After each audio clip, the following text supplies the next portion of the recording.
The past investigated. Welcome to the Historical Detective Agency, your stop for journeying back in time to examine history as an investigator would.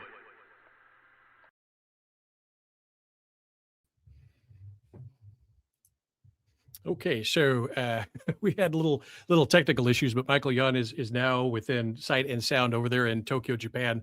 Like I said, I'll blame the CCP for it. So he's having to do some issues real quick here, but he'll be back with us probably in about 4 or 5 minutes. But we'll go ahead and get started now. It's May 28th, 2026 here in America, May 29th over there in Japan, where Michael is. And what we want to do today was kind of an extension of what we talked about last week, which was talking about opium. And we delved on it a little bit. And opium is actually a broader context. It's about drugs and narcotics as weapons of war, both to subjugate other nations, to subjugate your own people, and to subjugate populations of another target nation. And the history of opium, you learn a little bit about it in school in the United States, but there's a much broader history that goes into it. There's a tremendous amount of nuance. There's a lot of money. There's a lot of history within Asia beyond just the Opium War and what the British did. And Michael has been, with his Kenjiro House concept, which is a fantastic concept, by the way, he's been looking at collecting a lot of materials. So a lot of the materials from the opium trade, from books to maps to even the weights that they used, because each of these artifacts can teach you a little bit more about the subject. You really have to hold history to hand, examine artifacts as well as manuscripts, books, maps, and that sort of thing. And so he's delved a lot into the opium trade, and he did that before, actually, when he was in Afghanistan, covering the war there. He was looking at a little bit of that, how the economics of opium, even in Afghanistan, even in as we're flying helicopters over Afghanistan and looking at satellites, opium still played a part within the calculus about how you're going to be able to look at the things on the ground. So first off, we'd like to welcome you, Michael. Thank you very much for your patience there. I know Masaka's a little under the weather, so I have to take care of her. Can you hear me now? Oh yeah, I hear you. She's fine, actually. Masako she's fine. She's had a slight dizzy spell, and just making sure. Well, congratulations, by the way, on baby bear. Yeah. So this is week 23. Week 23. 23. Right? Yeah, Well, we're super psyched. Yeah. Sargis called up this morning, I think at 7 a.m. and he's like, I just heard the announcement. Mike he just heard the announcement this morning. So he had to call me at 7 a.m. to say, make sure to tell Mike tonight that, I tell him congratulations and good life and all that. So I was like, okay. So I'll message to Sargis. I'll message to Sargis. I'll take a note. Thank you. He was excited. I think he was doing the calculus about, both the brains. This is Masako brain plus Michael Yon brain equals, an amazing brain. So Masako is amazing. She's something else, and she's just had a slight dizzy spell. It's nothing. I mean, I know her. I can look in her eyes and tell, and so everything's good. And okay. Well, if you need to break away, just let me know, and then I'll, as per normal, I can just talk and talk and talk. So if you need to take a break, she's just right on the other side of that door. She needs me. I'll be there in like 8 seconds. Perfect. She's already timed. So oh man, and Misako, often when I'm talking, she'll lay on the floor. You know how Japanese are, and she just lays on the. Actually, when Japanese read, often they'll sit on the floor and read, which I think is a much wiser way to do it. Actually, because I sit in a chair, I think it's much smarter to sit on the floor. Actually, for every reason, not just fitness, but it's just, I think I don't know, it may sound corny, but it's more grounding. There is something about it. Yeah, I think there was a study with heart attacks and bus drivers. So sitting in the seats that we do for long periods of time, like we do in study, because of the pressure it puts on it, I think bus drivers had higher heart attacks than the people that would stand or even sit flat on the floor. So just your posture and the way that you have to move your legs and everything. It's something about blood flow constriction, the heart. Don't quote me on it, but I remember reading a long time ago that bus drivers typically had a higher incidence of heart attacks among sedentary populations. Even just the way that they sit, it's because Thais will sit in the ground. You see that 8 hours in the ground prepping food and, doing all that. And they don't have the same incident of heart attack, even though it's sedentary behavior. They're not standing, walking around. And it may have something to do with that. Maybe it is more grounded for your heart as well. I don't know. Maybe if there's a doctor out there that can comment in and, talk about the cardiovascular system. I'm not familiar with it. So I just remember that study from a long time ago. I just remember, don't be a bus driver. You'll have a heart attack. Yeah, And so, we actually sleep on the floor. It's funny. After I got out of the Army, for years, I would sleep on the floor, actually. Even when I was in the Army in my own quarters, I had my own quarters because I was in SF. We had our own quarters. A lot of the soldiers don't, but we did. I would sleep on the floor in my room. I had a nice bed there. I'd sleep on the floor in my room. And then Nice. after the Army for years, and yeah, I would check into a nice hotel and sleep on the floor. Now I sleep on the bed, but here we sleep on the floor again. And actually, I like sleeping on the floor better. It's just better. Yeah, it's easier on my back. And plus, if you have a house, you have more square footage, right? A bed wastes a lot of space, right? And it's unusable, right? Unless you're going to use it. It just wastes a lot of space. But if you roll up the tatamis at the end of the day or when you wake up, that space is now usable, right? Just roll it out at night, roll it up in the day, and you have more square footage. So anyway, I thought it was easier, but it makes sense. I would sleep in the library, but if there's an earthquake, I don't want to have all these books, it'd be like a Pyrrhic end of my library life. But that'd be an amazing way. I'm thinking of the obituary. Think of the obituary, man. You got to go out. Buy the books that he loved. I mean, seriously, that's awesome. That's how I want to go. So much my library collapses on me. I spent so much time in libraries and bookstores in my life. You have no idea. It's a huge amount of my life spent in libraries and bookstores. And now that's where I'm at. That's awesome. Either like that or a jungle or a swamp or a desert. Either a library, a swamp, or a desert or a jungle, and I'm happy. Just not a big city. Well, that's true. Well, a couple of times you took the library with you. I know that picture you had from Tibet. You had the donkey, and then the library was piled on the sides of the donkey going up the hill. So, yeah, that was in Nepal at Annapurna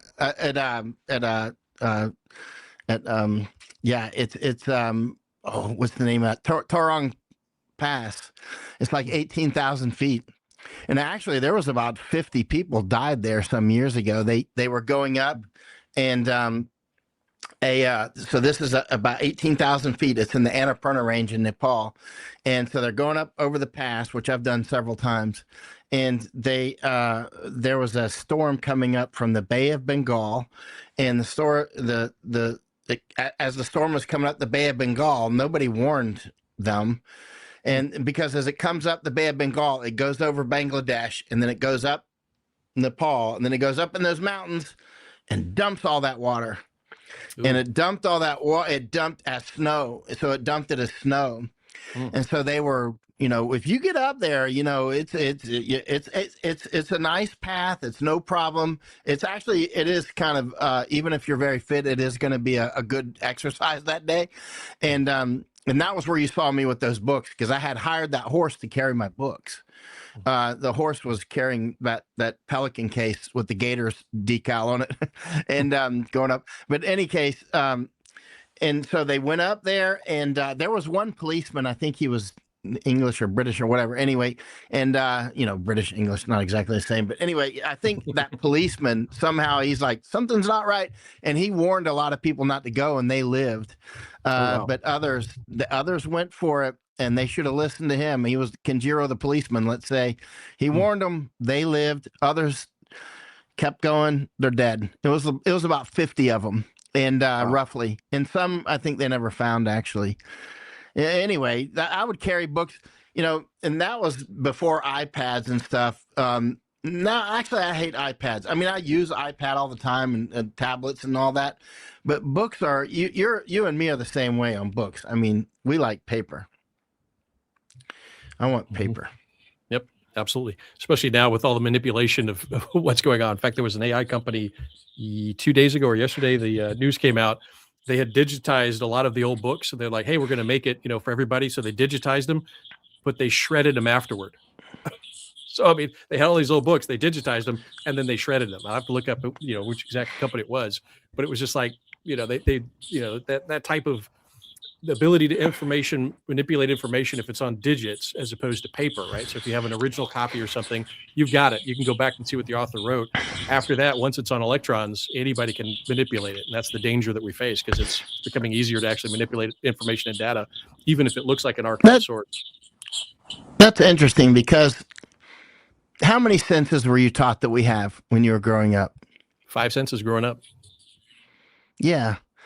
But, we've got more than five senses, right? We've got a lot more than five senses, and like a sense of time, as an example, or your internal sense. In other words, how do you monitor yourself, or where's your foot at, right? You know, if you got a sense for that, and a lot of your senses, like if you're in a sensory deprivation place, and there's nothing to hear there, nothing to see, nothing to feel, your senses are still there. They're just not activated, right? And or when somebody is numb for some whatever reason, intoxicants or just injured, or lidocaine for something, whatever, you still got those senses, right? But we've been taught that, I mean, there's other senses that we have that we've been trained out of. And what I'm getting to is with the books that you're talking about, where did all this stuff go? Right? Like some people have a sense for direction, like literally, right?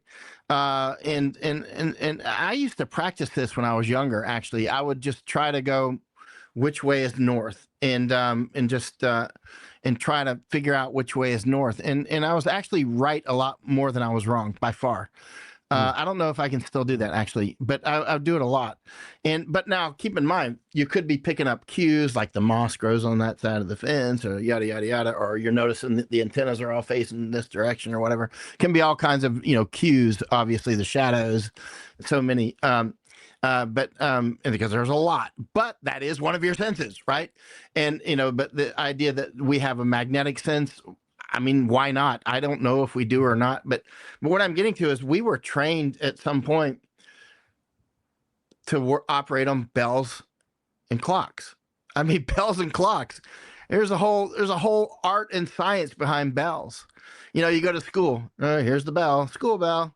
Time to change classes. And even in this book here, Dumbing Us Down, he talks about school bell rings. And so you were in the middle of writing a good poem. This is a famous book. Actually, a doctor told me this a couple of days ago. He said this is a must read under his roof. He actually told me that, and his kids and everything. Yeah, it's an interesting book, man. This is really interesting. Oh man, can I read a couple of things here real quick? You might even screenshot it. It's fascinating. Let me zoom in here. Yeah, it's fascinating. Is it focused? Let me go solo layout. There you go. The author, his name is John Taylor Gatto, and the name of the book is called Dumbing Us Down, and the hidden curriculum of compulsory schooling. And you might want to screenshot that. But anyway, I would buy this book, and it's worth reading very much. And this doctor just told me a few days ago, he said this is compulsory reading under his roof. But anyway, it talks about the same thing here.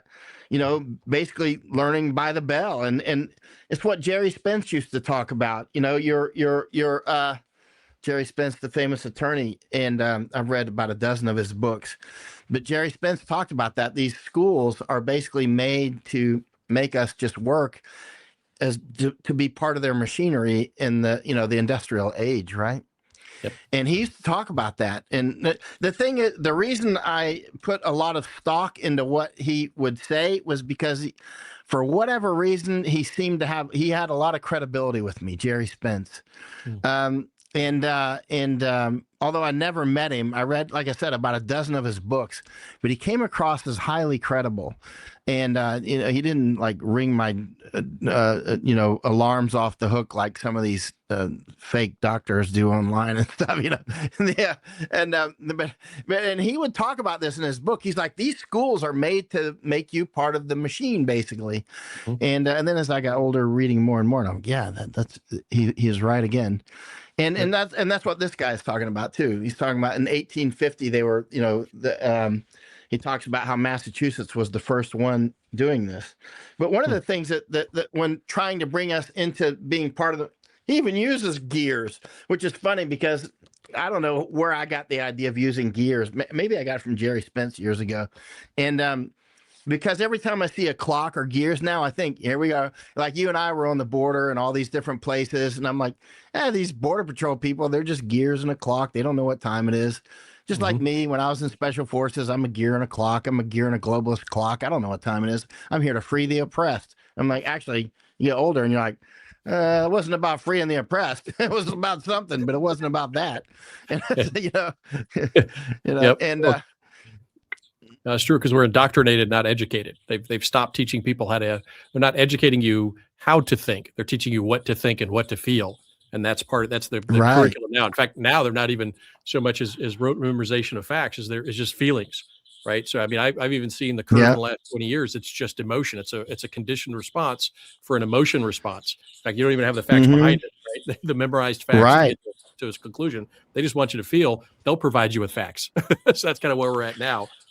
That was one of the first things you told me like 12 years ago when we met in Thailand or something. You're like, people are not even, you said almost exactly what you just said. You're like, people are not even trained to think anymore. They're just trained to feel. And I'm like, that guy knows it. It's like, I think the first time we met, I was like, yeah, exactly. That's what I'm dealing with here. I just never put it in those more accurate words that you put it in. So then I started using that too. I'm like, exactly. You're trained to, my feelings are king. It's like, no, they're not. Right. No, they're not. Yep. Sorry, my facts get in the way of your feelings, but yeah, there we are. Yeah, it's like, jump off this bridge and see if your feelings help save you from hitting the water. I feel like flying today. Well, you will for about 10 seconds, and then the facts will hit you in the face. Exactly. That's true. So today what we're going to do is we're going to go over pretty much some facts that I think people don't know about opium and drugs. And so you've recently, almost concurrently, a little bit before, but with the Kenjiro House setting up and looking at future generations, namely Baby Bear now as part of that future generation that you're building Right. forward. It's conditioning and avoiding those pitfalls, right? And some of the pitfalls that are in society, like intoxicants, right? And why is that bad? And you mentioned, was it our last time we were together talking on publicly, that people are saying my freedom, I can take whatever I want, it's just me. And the reality is no, it's not. There's a lot of other things that are at play here. And one of the things I wanted to share real quick was, let's see if I can do this real quick. So going back to what everybody should read, and you know this book very well, is Rape of the Mind, right? You told me you did the typical rape of the mind by telling me like 50 or 100 times to read it, and it worked. That was my one trick. Just read Rape of the Mind, and I'm done. That's all I got. I got 5 pithy sayings, and then I've got that. But what he goes into is he talks about how narcotics are used, and very important for being able to medicate into submission is basically how he does it, or he phrases it. And it talks about not just illegal drugs, but some medications, right? So we talk about, remember the school shooters, there's a correlation between a lot of the school shooters we talked about and some of the medication. In fact, some medication initially that was for ADHD, they were medicating kids that are just have a bunch of energy, right? Go have them run around. But he talks about it in here, and it's the medication and submission. So, and he notices that if you're an addict, and it could be alcohol or even medication like pain meds, or if it is, illicit narcotics, you're extremely susceptible. You have basically sold yourself into your own slavery. And he has a lot of the ability in there. And he says that that's a key part. And one of the interesting parts, as I kind of reread this the other day, was he noted 2 things. Number one, when in the Nazi-occupied countries and some of the communist-occupied countries, but especially the Nazi ones, because he was there under Nazi occupation in the Netherlands, he noticed that the Nazis would not. They were restricting medications like penicillin and antibiotics and things like that, but they were actually promoting barbiturates. They were promoting opioids and barbiturates, right? So it was like, wait a minute. So in other words, if it basically dumbed you down and got you numb, lethargy was any drugs which created passivity, dependence, and lethargy were widely distributed, and that's how Hitler was able to kind of subjugate a lot of those nations. Is basically he allowed these drugs. They were under cost, they were cheap, and they were available when other drugs that were more efficacious for other things were in low supply. Right? He would give those to his army. But that was literally, they were going out of their way to supply these conquered nations with those prescription drugs in some cases, right? A lot of barbiturates. So I thought that was quite interesting, and that's part of how he did. And then the other one, which we'll talk about a little bit more in depth, is the Chinese, right? So in other words, we'll get this false narrative, the feeling narrative, the Opium War, right? That this is 100 years of subjugation or shame that China felt, and that's why the phenol's coming back to us, right? And that kind of thing. So that's one of the narratives that people will hear a lot, especially online, the comments. Well, you deserve it because Opium War 1 and 2. And it's like, well, hold on. First off, that wasn't China. But second off, once the opium was in China, it was actually in Southeast Asia and mainland, what we call mainland China, well before that. In other words, opium had been processed as medicine within China for a very long time. They were growing it and they were processing it as a medicine. And then eventually sailors would learn to smoke it. So the ability to smoke tobacco in America, according to one theory, is that then they said, why don't we smoke opium? So a lot of the Southeast Asia would smoke it. India would eat it. They would still ingest it. But that ability then kind of moved it outside of the prescription area, just the ability to treat opium like a tobacco, at least again, according to one theory that the Thais had, and then the ability to regulate it. And so they already had it. They were already getting addicted to it. The British just kind of weaponized it and said, okay, I'm going to take your existing addiction and I'm going to now feed it heavily. And one of the things that they did, though, was after it was over, so after the Chinese communists even took over and they were supposed to eradicate that 100 years or so of shame, Mm-hmm. It says here, and again, this is Rape of the Mind, page 59, for those in the audience that have bought the book. Kudos to you guys. It says, in May 1954, during a discussion of the World Health Organization, the fact was disclosed that Communist China, while forbidding the use of opium in her own country, was smuggling and exporting it in great quantities to her neighbors, who have consequently been compelled to carry on a constant struggle against opium addiction among their own people and against passivity, which results from use of the drug. Communist China has been sending all kinds of subversive propagandists into Thailand. Thailand charged that the Chinese were using every device they know to infect the Chinese people with their ideology, brain wrecking, opium addiction, leaflets, radio whispering campaigns, and so on. So that's part of that group. And of course, here's, fentanyl is basically similar, right? So in other words, it's a little heavier. It weakens the population. It creates passivity, but it also creates susceptibility, right? And so the other thing that's noted in a bunch of these others with the Thailand political history, the dealer has the power, right? Whoever's providing you with that opium and wherever those funds are going, that's a tremendous power set. So on the individual level, you're susceptible, manipulatable, and pretty much you're passive, right? You've sold yourself into slavery and you'll do whatever. The other part is with the government, and we'll go into this a little bit later, if they work it the right way, the government or people within the government will get money, a lot of revenue. And once they've linked that revenue, that's the government's drug. So the government doesn't really want to eradicate it as long as they're getting a profit from it. And Thailand was an exception, but they actually controlled it as much as they could and began a step process of reducing the dependency on the drug over time. And so Thailand's kind of an interesting case study in how you could kind of beat the system. But it did take a huge human toll because they did have a tremendous number of addicts up until about the 1950s of opium, and then it switched over to heroin for other reasons and that sort of thing. So I'm curious on your side, kind of what you've got from your books and that information on the China opium in India, because you were there in India for early on, and you saw it in Afghanistan, you saw it in India. From your experience and your knowledge so far, what do you see that's kind of a standout as far as this is a weapon of war? Yeah, I wrote some dispatches in 2006 when I first went to Afghanistan. I'd left Iraq and I went over to Afghanistan, and there was so much opium growing, it was unbelievable. So I wrote some dispatches called The Perfect Evil. And now at that point, I wasn't just flying over it. I was in those fields. We were getting in firefights in those fields, not in 2006, but later, because I was, in Afghanistan for 2 years between 2006 and 2007. And I kept going back and forth, and I think I finally left in about 11 or 12. I can't remember. And so, I was going back and forth, Iraq, Afghanistan, Thailand, that sort of thing, the coup in Thailand.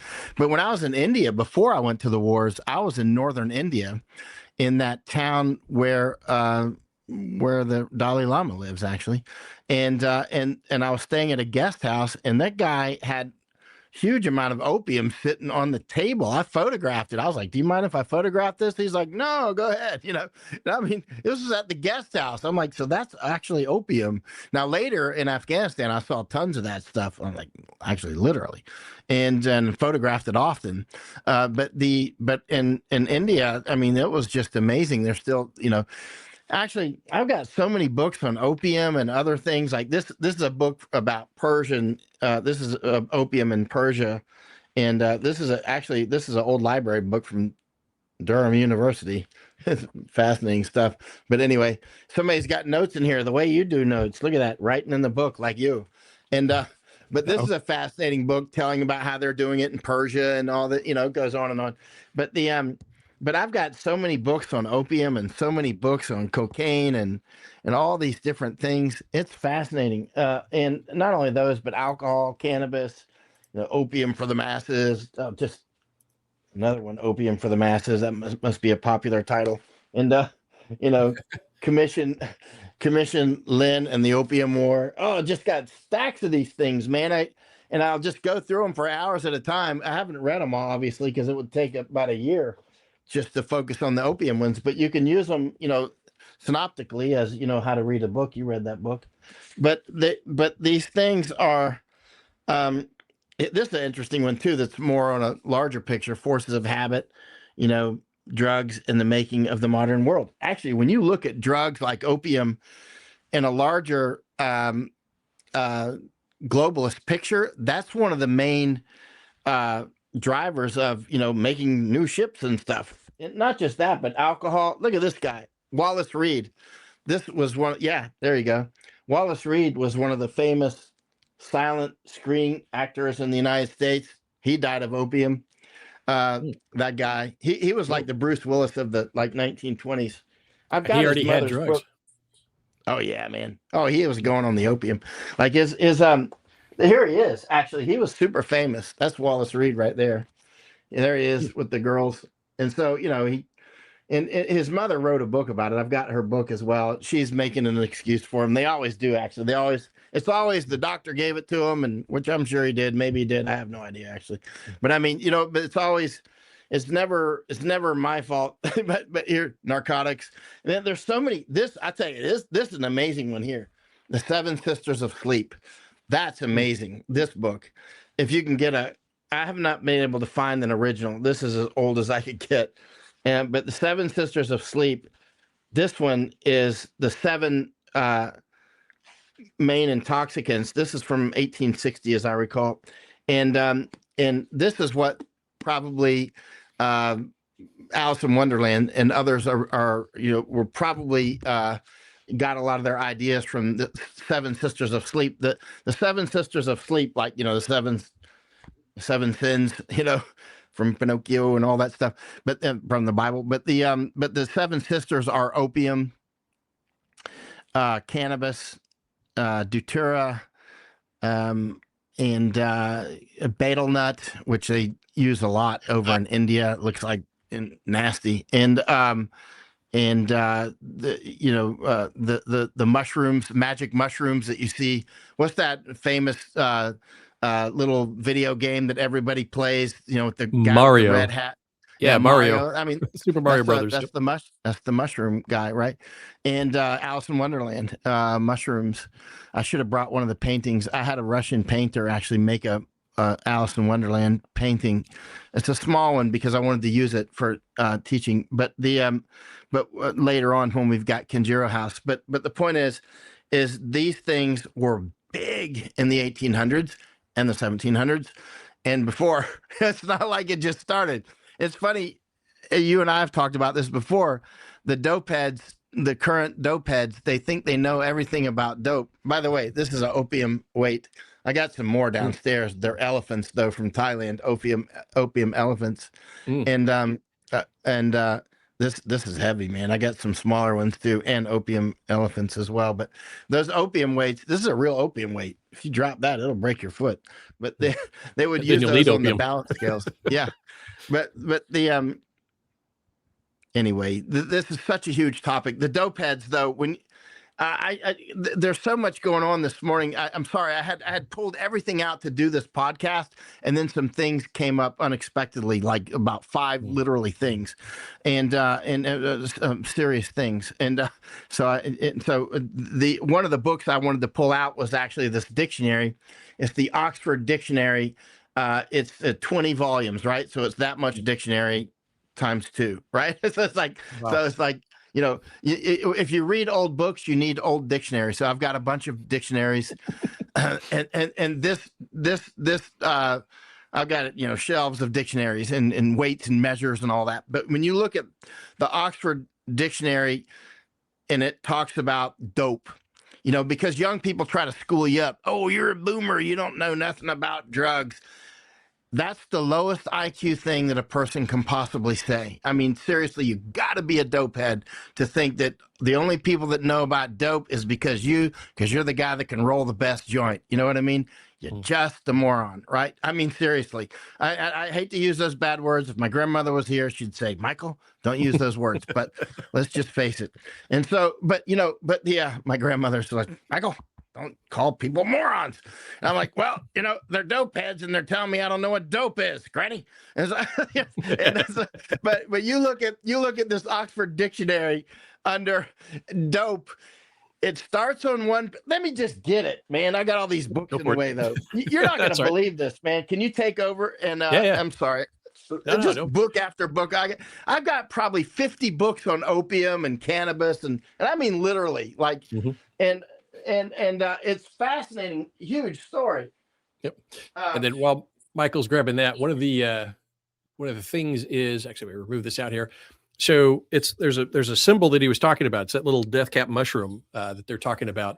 But get it here real quick. Even in popular things like Mario Kart, all that sort of thing, it shows up. But there's others that actually my daughter mentioned, because she's a fan of Tintin, and Tintin was a very famous by Hergé. It's an extremely famous kids book that went around. In fact, a lot of kids learned to read, successfully by that. But she, when I was talking to her, actually, she was listening to the episode that you and I were talking about. You were mentioning the mushroom, right? When one of the 7 sisters of sleep. And one of the things she remembered is this one is the shooting star. And it's basically a hallucination trip.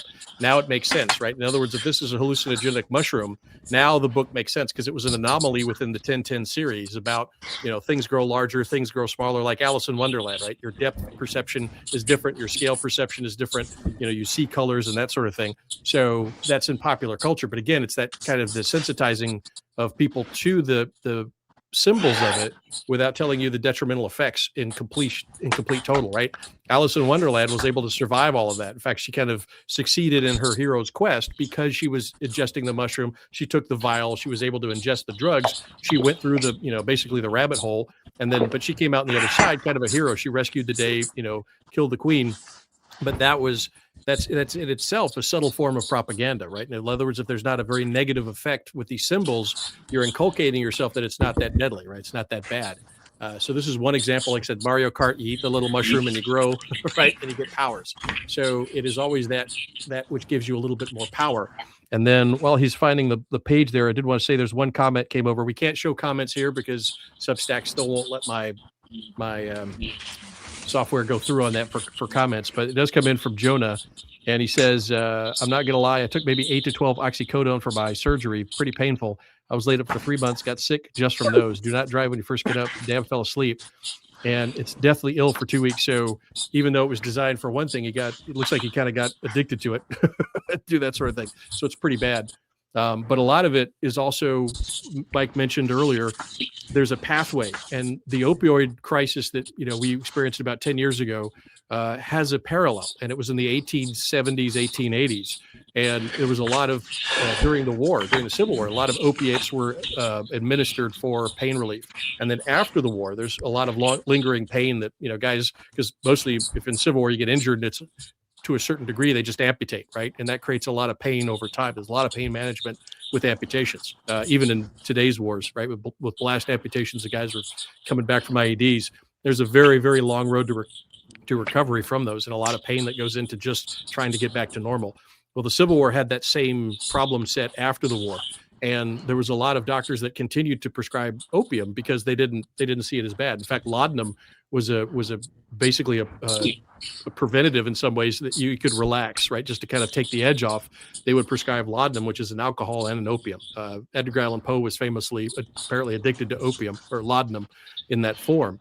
And but a lot of those people would use that. And Mike's got some items here that he'll probably show a little bit later about the commercialization of drugs into basically consumer products. So it went outside of the pharmacist reach and into the drugstore, but it was sold as a means of ingestion. So there's the Vin Morano, there's Coca-Cola, there's a lot of those things that were marketed to people. And if you saw at the beginning of the intro, there's the photo there.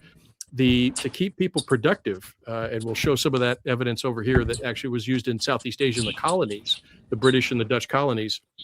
They would use opium to keep the workers going through pain and bad things. They would give us a small dose, but it was enough to numb you so that you could go into a mine, you could go into a sugarcane plantation, you could harvest a lot of crops that were difficult to harvest, but they knew that the opium would allow them to work through it. They gave them just enough to get them through the pain, and then they would rotate foreign labor in and out to be able to do that. And the reason we know that for a number of records, but also Thailand kept records and they mirrored it. They said, well, we're not going to win against this thing because we're getting beat up by everybody trying to push opium in here. So they were trying to manage it, but it took them almost 100 years to eventually kind of move it out. And then heroin came in, which from a different vector. So it's a continuing fight, but it's a fight on multiple levels, including, like I said, the inculcation of these things within media that begin to desensitize you to the negative aspects of it. You kind of associate it subconsciously with a positive aspect, and then you're able to you're more susceptible to taking it because there's that visceral reaction that, whoa, this is dangerous, I don't want to do it, or it's completely unknown, I really don't want to touch it until I understand it. It kind of candy coated it for you. But that's been going on for a long time, back in the 1880s, 1890s, and a myriad of drugs, and how they try to adulterate the drugs to change it, how they try to change the formulas to make it more marketable into different groups. While Mike's looking it up, the other thing that we talked about that we'll probably touch on a little bit more is the Industrial Revolution changed the nature of why you need drugs. One of the things that they needed in America, for example, was a workforce. They wanted a lot of women in the workforce, both in England and America. But the problem is they took a lot of the women out of the rural areas into the urban areas where the factories were. They were unable to keep at the time they were still working out things like childcare, right? So a lot of the women were like, I can't go to work because I got to take care of the baby today. My mom, who usually take care of her, to my sister, she's sick and they can't do it. I got to stay home. So they would, on occasion, provide those little mother's helpers. Let's see if I can find that photo again. Those mother's helpers to be able to keep the children pacified. Now, either while the mother was at work or when they came home, because it would soothe them, right? Because they didn't want a crying baby keeping the woman up. Now, initially it was for workers, but what happened was over time, that eventually worked its way into middle-class homes as well, or excuse me, upper middle class and upper class homes.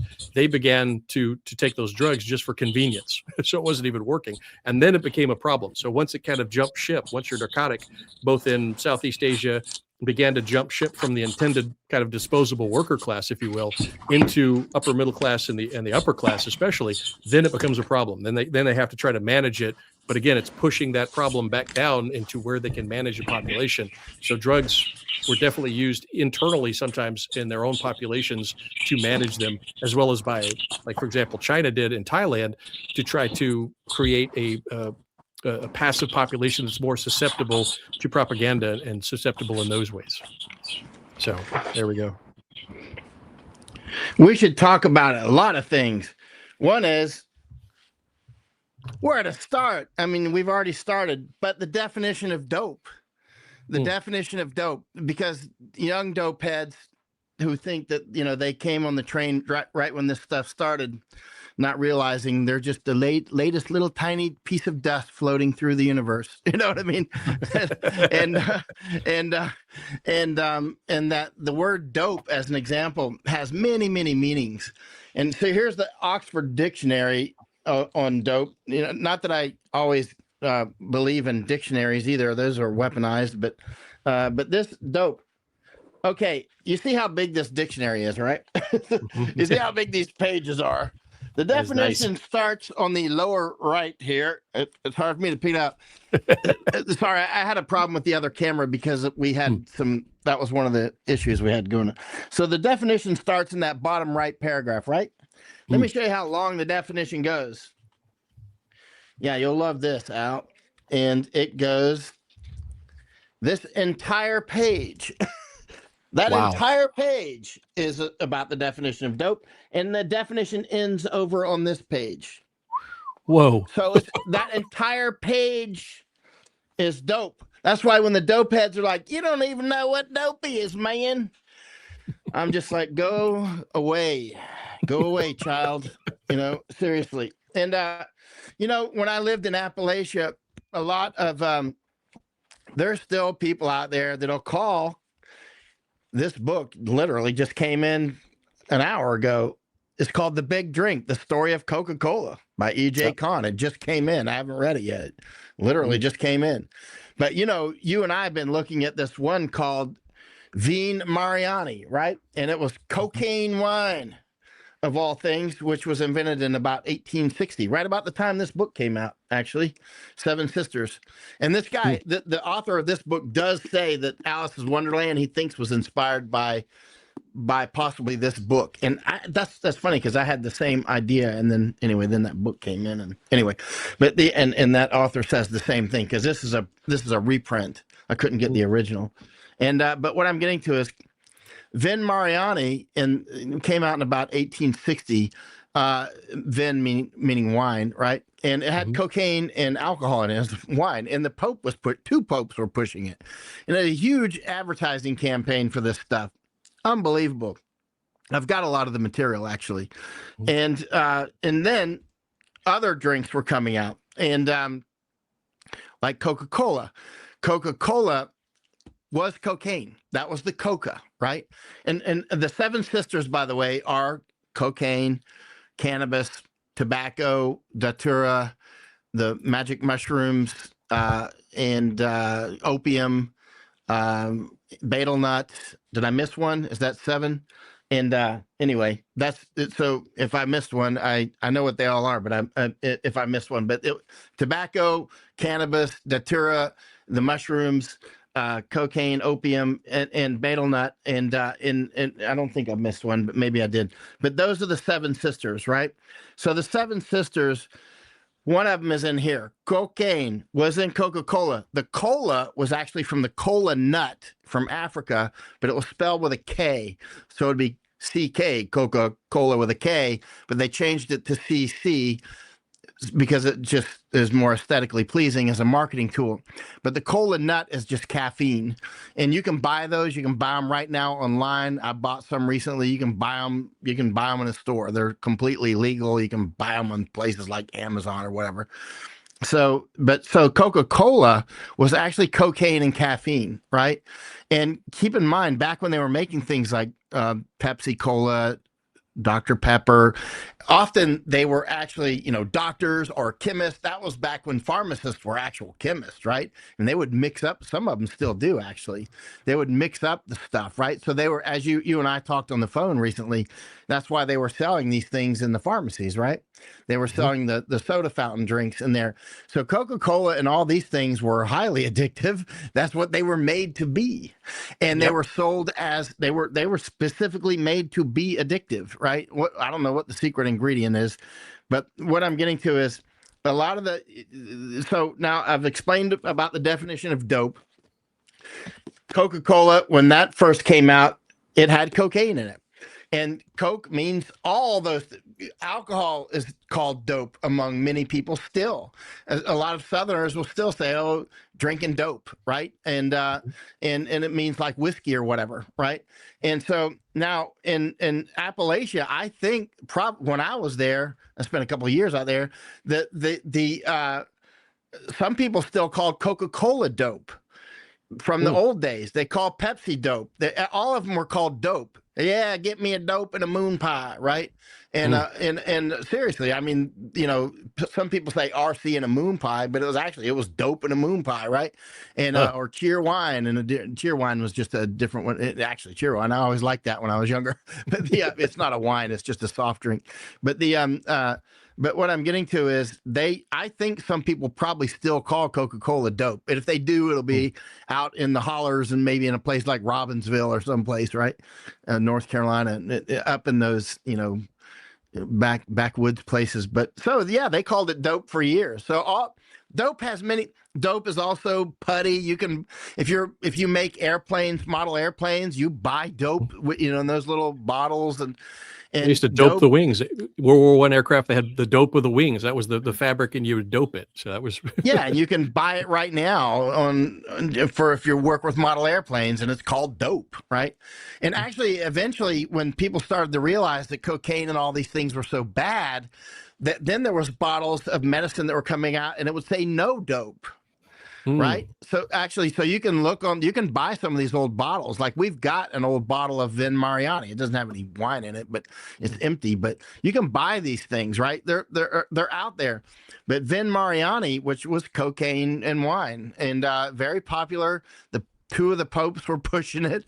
I mean, it was had like over the top. And you've got the cards, right? Like 120 or 200 celebrities of the day were at some point either endorsing it or they say they endorsed it. So you have all those cards, right? Like trading cards or something with the posters from like every celebrity.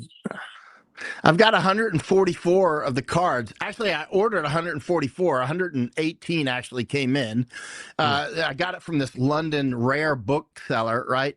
And then some of them came in. They were doubles. They were actually doubles, and so I only had 118. And anyway, but in these cards, I don't have them with me actually, but the cards are they're giving this Vin Mariani to children, like infants, like watering them with it, or one of them's got a bottle and he's holding it's almost like, this pipe straws, the little rubber tubing or whatever, and to the Vin Mariani. And Vin Mariani, kids all over the place with Vin Mariani, and they were advertising cocaine wine for children, right? Yeah.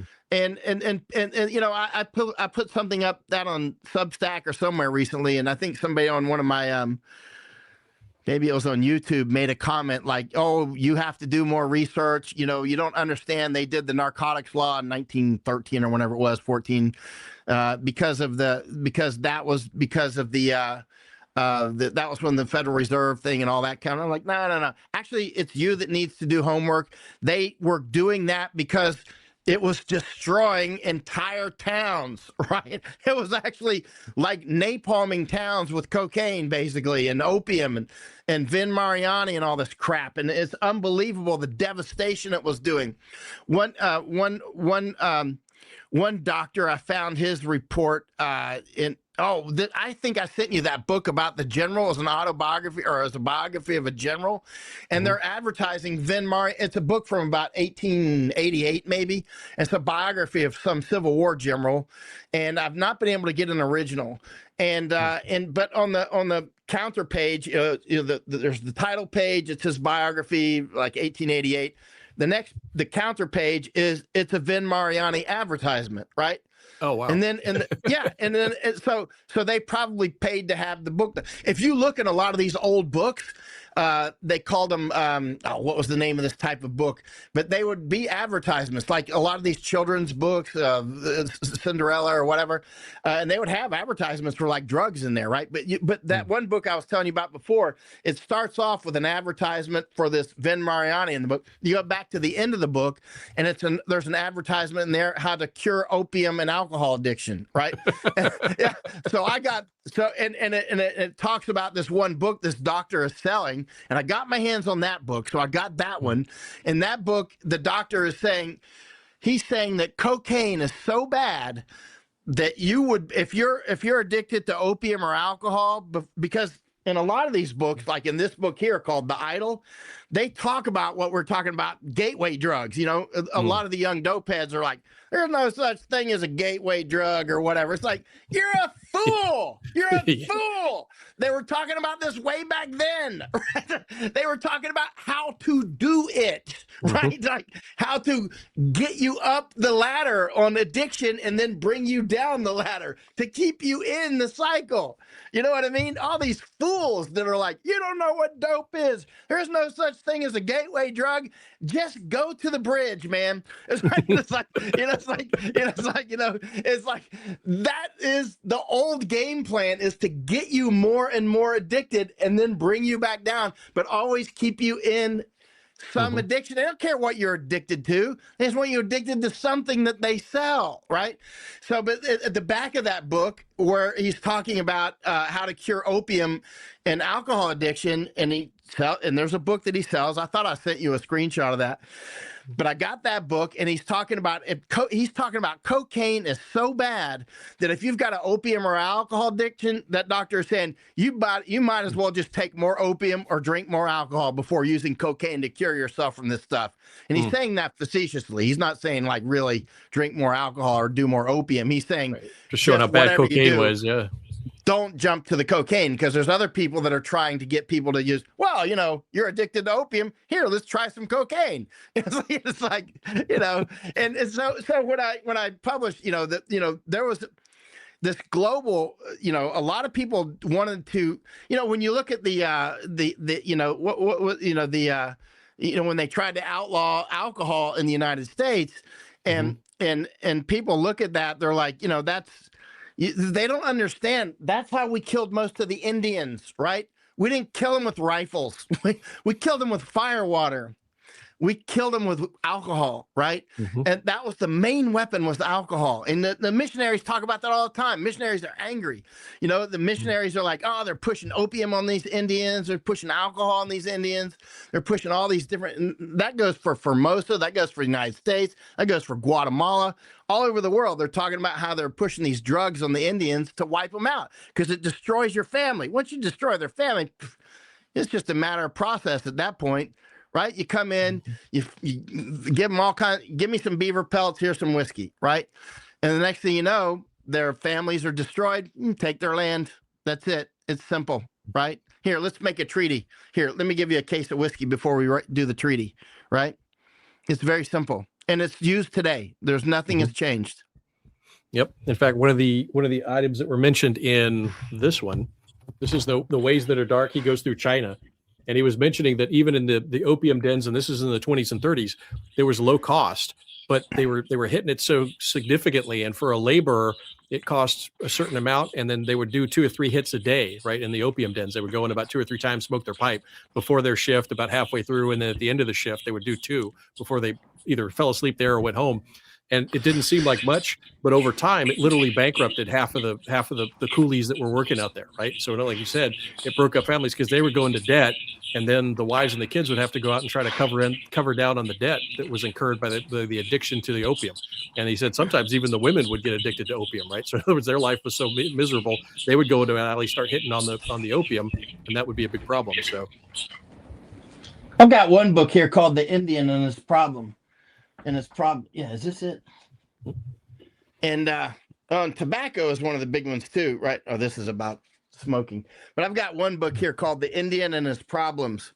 I'm constantly moving my books around depending on what I'm doing. You know how it goes. I'm like you. I'll have like 8 books open at once, trying to figure stuff out. And that's the only way to go.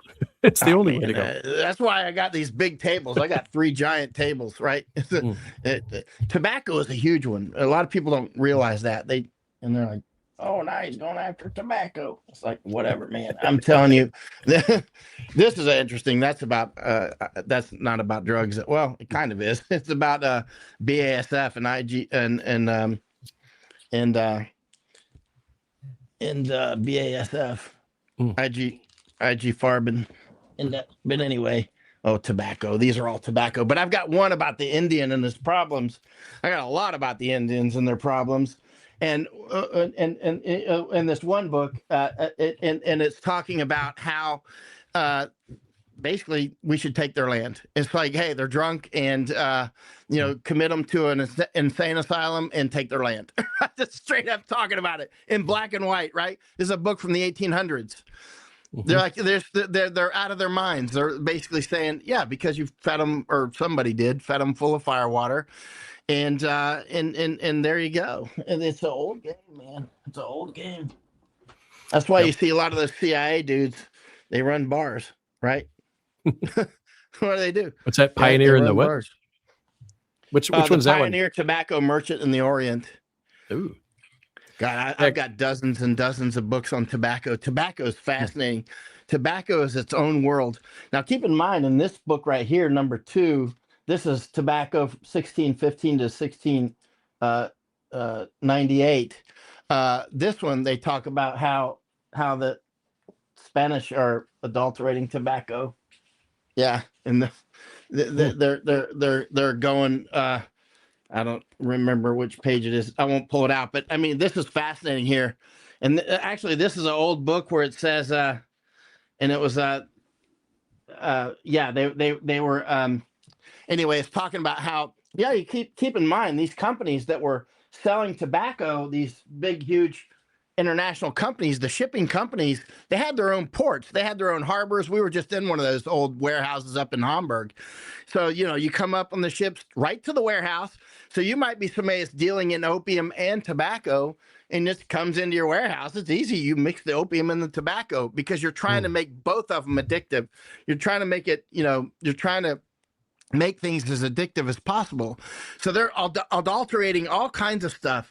And they're working on the adulterations. This idea that people are like, the tobacco companies had this idea of adulterating tobacco. Dude, they were doing this back 500 years ago, like very industrially, right? This was, it's nothing new. It's been a high level of art and science for centuries. Mm-hmm. Yep, absolutely. And then one of the things I wanted to touch on real quick before you move on was going back to Thailand and Siam. And that was a kind of a successful case study and how they could kind of resist it over time, but they couldn't fight it totally against it, right? Because the forces that were there, with both the Dutch and the British, the French didn't export it so much, but the Dutch and the British were kind of moving that through.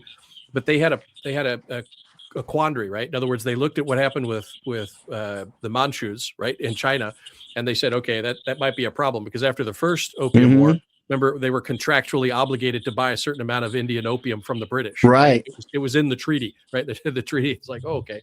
So they had to do that. So Thailand's like, well, that'll probably be coming down here. So what do we do?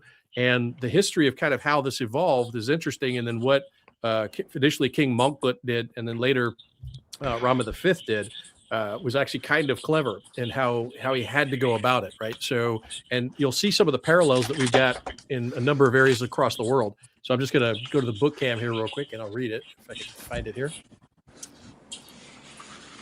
All right, and for people that are just listening, I'll read it out here. So for those that can't see, but basically what was happening is in 1823, this is 1820 and 1823. Yep, between 1820 and 1823, that's when the British began to try to open up negotiations with Siam at the time. So they were reaching out to Siam because they had just taken Burma, which was, as you know, that's the Siamese traditional enemy is Burma, right? Right. They kept getting invaded by the Burmese. It destroyed. They got some mean mosquitoes, as you cleverly discovered.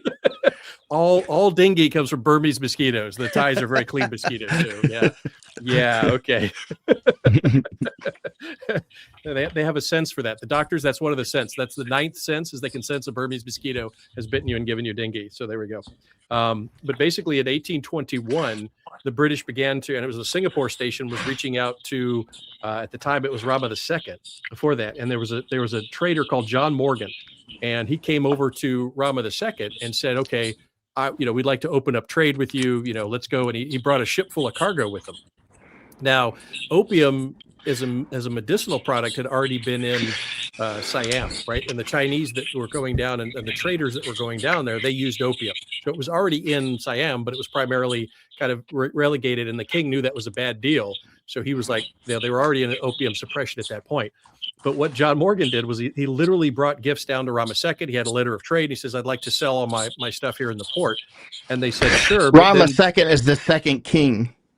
Correct, of the Rama dynasty. So after Ayutthaya fell, Thaksin came and pretty much threw off the Burmese yoke, because Burma had occupied what's now Siam or Thailand, and the Burmese had it. And then Thaksin, who had actually been, it's kind of interesting, he had been a prisoner of the Burmese. He kind of learned their techniques. He escaped, as you know, took over and became the first king. But then through subterfuge, another group came up, and Rama I established the Rama dynasty in there. Or the Chakri dynasty. But basically it was They have just beaten Burma, so it's within 2 generations that they had been occupied by Burma, and now this traditional forever enemy had been wiped out by the British, and not just wiped out, but literally now controlled by the British. So the Siamese were very nervous about, okay, let's how we do this. But nevertheless, when Morgan came over, his ship was full of opium. So he wanted to come in and sell a ship full of opium. Hey, here's a gift for you, right? So the Siamese, as you know, are very good at being passive aggressive. So he had a hard time being able to unload that cargo, right? So they presented, they had a one face, and they kind of said, okay, how do we do this? But they made it harder for him. But after that, they knew that they kind of sensed what the British game was going to be, and that created some problems, right? Because it was John Morgan. He said, hey, I'm going to sell a bunch of opium there. But they had to continue to reestablish connections. But then once the sale of opium, and this is where those borders kind of get mixed up in drugs, right? You gotta control your borders, because that's also about how the drugs go through, right? In fact, we were up at the northern border looking at the possibility of where fentanyl may have been coming down in the United States through different means, but looking at opium suppression. So in the 1830s, now Rama III sees, okay, this is what's happening. So Rama II's gone, Rama III's in there. He sees China is getting eaten alive, right, by opium, right? In other words, this easy supply of opium's coming in. It jumped all the regulation stuff, and now it's having a problem. And he gave it over to the soldiers. So the solution initially, and you'll see this also with the Kuomintang, is when you needed to get rid of the drug problem, the successful ones in Southeast Asia would use the military. In other words, the military goes in there and just, they went nuts with it. So what he said was he gave it to the soldiers, and they would have to go after all the ships transporting opium. So whenever there was, rumor of a ship coming in that had opium, the soldiers would board it and they would catch them. And in this case, they got a whole Chinese ship in 1839 with opium coming in. So the Chinese were starting to smuggle it in because of all the Sino-Tai were there.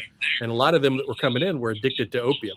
And so the workers they were bringing in to work like the sugarcane fields and some of the mines, especially the tin mines down south, they would use opium because it would numb the pain. And so they would the taskmasters would give them a little bit of opium to numb that pain so they could work a little bit longer. But eventually, once they started getting addicted and needed higher dosages and they couldn't work anymore, they'd send them back, or sometimes they would just cast them out, and then they'd be going around the villages begging.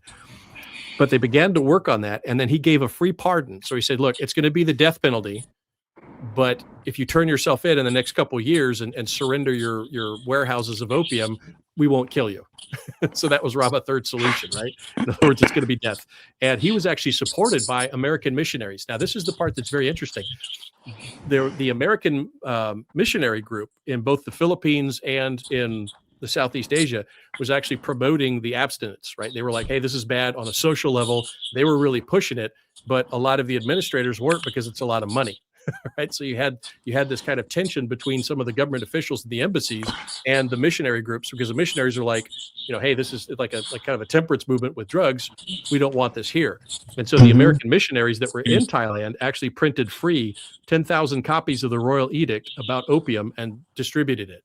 Right. So the ability to kind of the first mass information campaign in Thailand was assisted by the missionaries, and it was an anti-opium campaign. It said, you're going to die unless you change your ways and turn your stuff into the government. So that was actually pretty good. Missionaries were very good about standing up. I see that century after century, and they anger a lot of people. They're like, get rid of that alcohol, get rid of that opium, get rid of that cocaine, all that, and all this other crap that they were using. This is all kinds of weird stuff too. Yep. Just get rid of it all. So they were able to use that American printing press that was there. And like I said, that was the first mass communication in Thailand, because the king went over to him and said, hey, can we use your press? And the missionaries like, yeah, sure. So they were able to print out 10,000 copies of that royal edict to make sure that everybody had a copy of it. And then for about 2 months, the army just was let loose. Go through the countryside, find the smugglers, round them up. Now that they've been warned, let's do it. So for about 2 months, the king's officers scoured the countryside and would put them in prison. And then they began, but they realized that the suppression of opium was going to create a lot of problems. They're worried about, of course, Britain, but they're also worried about the Chinese, because you're at war almost with these Chinese smugglers coming through there. It's a conflict level, which in those days is very difficult up north, right? It's very difficult even to go from Bangkok to Korat to Nakhon Ratchasima. Now there's a train in the road, but back in those days, that was a long route. And then to get up even further up north in the Lanai area, like Chiang Mai and those sorts of things where the border is, that's really difficult. And so to sustain that, they're looking at their cost benefit analysis. They said, okay, fine. And they said, what we'll do is we begin to offer they're going to start regulating it. And then that was Rama IV Mongkut. And he says, the only thing we can do, and he looked at what the British were doing in Malaysia. He looked at what the Indonesians were doing the Dutch were doing in Indonesia. And he said, how do they handle this problem? Right? What were the Dutch doing? Yeah. So they had a concession. So in other words, the government was the only licensed distributor or licensed manufacturer, processor, importer, and distributor of that. And so they would give you the certificates. The government would prescribe it to you. So the governor general of each of these places, they were the ones that had the concession. It was not a free market. It was a government dispensary, right? So they would basically put you on it until you died, but they were going to stop the spread as much as they could. So, by the way, dope, the etymology of dope is believed to be from a Dutch word. Oh, okay. Yeah. I should have mentioned that earlier. I didn't know that. And that's pretty interesting. We'll have to go into a muck later with Malaysia because that was very interesting. That's in running amok. Amok. Yep. Yeah. And so what he did was he looked around and he said, okay, this is how the British and the Indonesians are handling the opium problem in their colony. So I'm going to mimic that, because otherwise it's not going to work. I'll end up like Manchuria, right? The Manchu Empire up in China. So the opium traffic in late 1830s was the central government's realization that the illegal trade had reached such dangerous proportions that the use of opium had been regarded as an endemic social evil. However, the Siamese were able to conclude their drive with limited success because the Chinese involved in a series of confrontations with British merchants that led to the Opium War. So by 1844, they had to set up this thing they switched to cannabis or cancha, which is, I think, also in your Seven Sisters book, right? Yeah, cannabis is one of the Seven Sisters. Yep. So it was grown locally. So they said, okay, there's just too much going on here. So they ended up switching to saying, okay, we're going to create the government dispensaries. We're going to wipe out any non-governmental sources, and their revenue went up. So it ended up it was the largest by 1832. The trade in intoxicating, the liquor itself was the largest sources of income. And by I believe it was 60, Thailand, almost a quarter to a third of its revenue came from the taxes on opium. So it was a big money, and they recognized that there's big money in addiction, and the British and the Dutch had tied into that. They're like, okay, we're going to manage it, but we're going to make a lot of money on it. But you're running half your citizens into the ground. And initially for the Thais, the majority of the drug users were the Sino Thai, the Chinese that were coming in. The Chinese workers were the majority, but only in the late 19th century, early 20th century, then it kind of jumped ship, and the Thais started to get addicted to it. And then they said, okay, we're going to have to limit this even more. And Rama V began to really start to dial down the ability, and the government took over almost everything. And so they were really limiting the distribution of opium at that point because it had jumped from the Chinese workers to the Thai. And then in the 1920s and 30s, again with missionaries, and it was an American military Episcopal bishop of the Philippines. Basically, he was like the official. What's the name of that book? I can't see it, Al. Oh, sorry. Wait, pull up. Actually, let me do book cam here for you. There you go. Yeah. This one's Siam and the League of Nations. Oh, Siam and the League of Nations. Yep. And these are great. These are published in. And I'll show you one reason I really love these is because two things. And this is by both of these are river books, and they're published in Bangkok. I got these in Bangkok. Remember that place that was right by the British Embassy, that amazing mall that we used to go to? Oh, yeah. A bookstore. So they had a bookstore and a steakhouse, like open air in the top floor of the mall is a giant open air bookstore. And then the steak place right in the middle. So you smell steak and books. I was in heaven. A bookstore and a steakhouse, man. We're approaching heaven. It was Thailand. Thailand had heaven right at the top floor of that mall. It was awesome. And you could look down. There was the British Embassy, the old British Embassy there. But the thing about this, and this is just a aesthetics thing. Notice that they have side notes. They don't have footnotes. So I can put my little sticky notes in there, and I'm not covering up any information. So for me, I'm like, oh, these are great because it's easier to read in line, and the footnote is almost adjacent to where they kind of put the note as a side note. So to me, the layout's better than the footnote where you're kind of doing this. And if you put a sticky on something, I'm covering up a page. So just a side note that, hey, good job to River Books there for really good layouts. But this one is Thailand's political history. This has the first introduction and the initial steps to squish the opium, and then how they had to kind of wean them off it for about 100 years with a concession. Is that Democracy Monument right there? That is. In fact, you were probably photographing some of this. This was published in, let me see, some of the guys were there. It's 2011. I was there actually, and look, go back to the 2010. front. You were. This is the yeah. I was there in Bon Pa Bridge. 2010, and look, if you go back, or you see that spire to the right of the flag. That one right there. That's the middle right there, right? Not the spire. That's the middle. There were several people.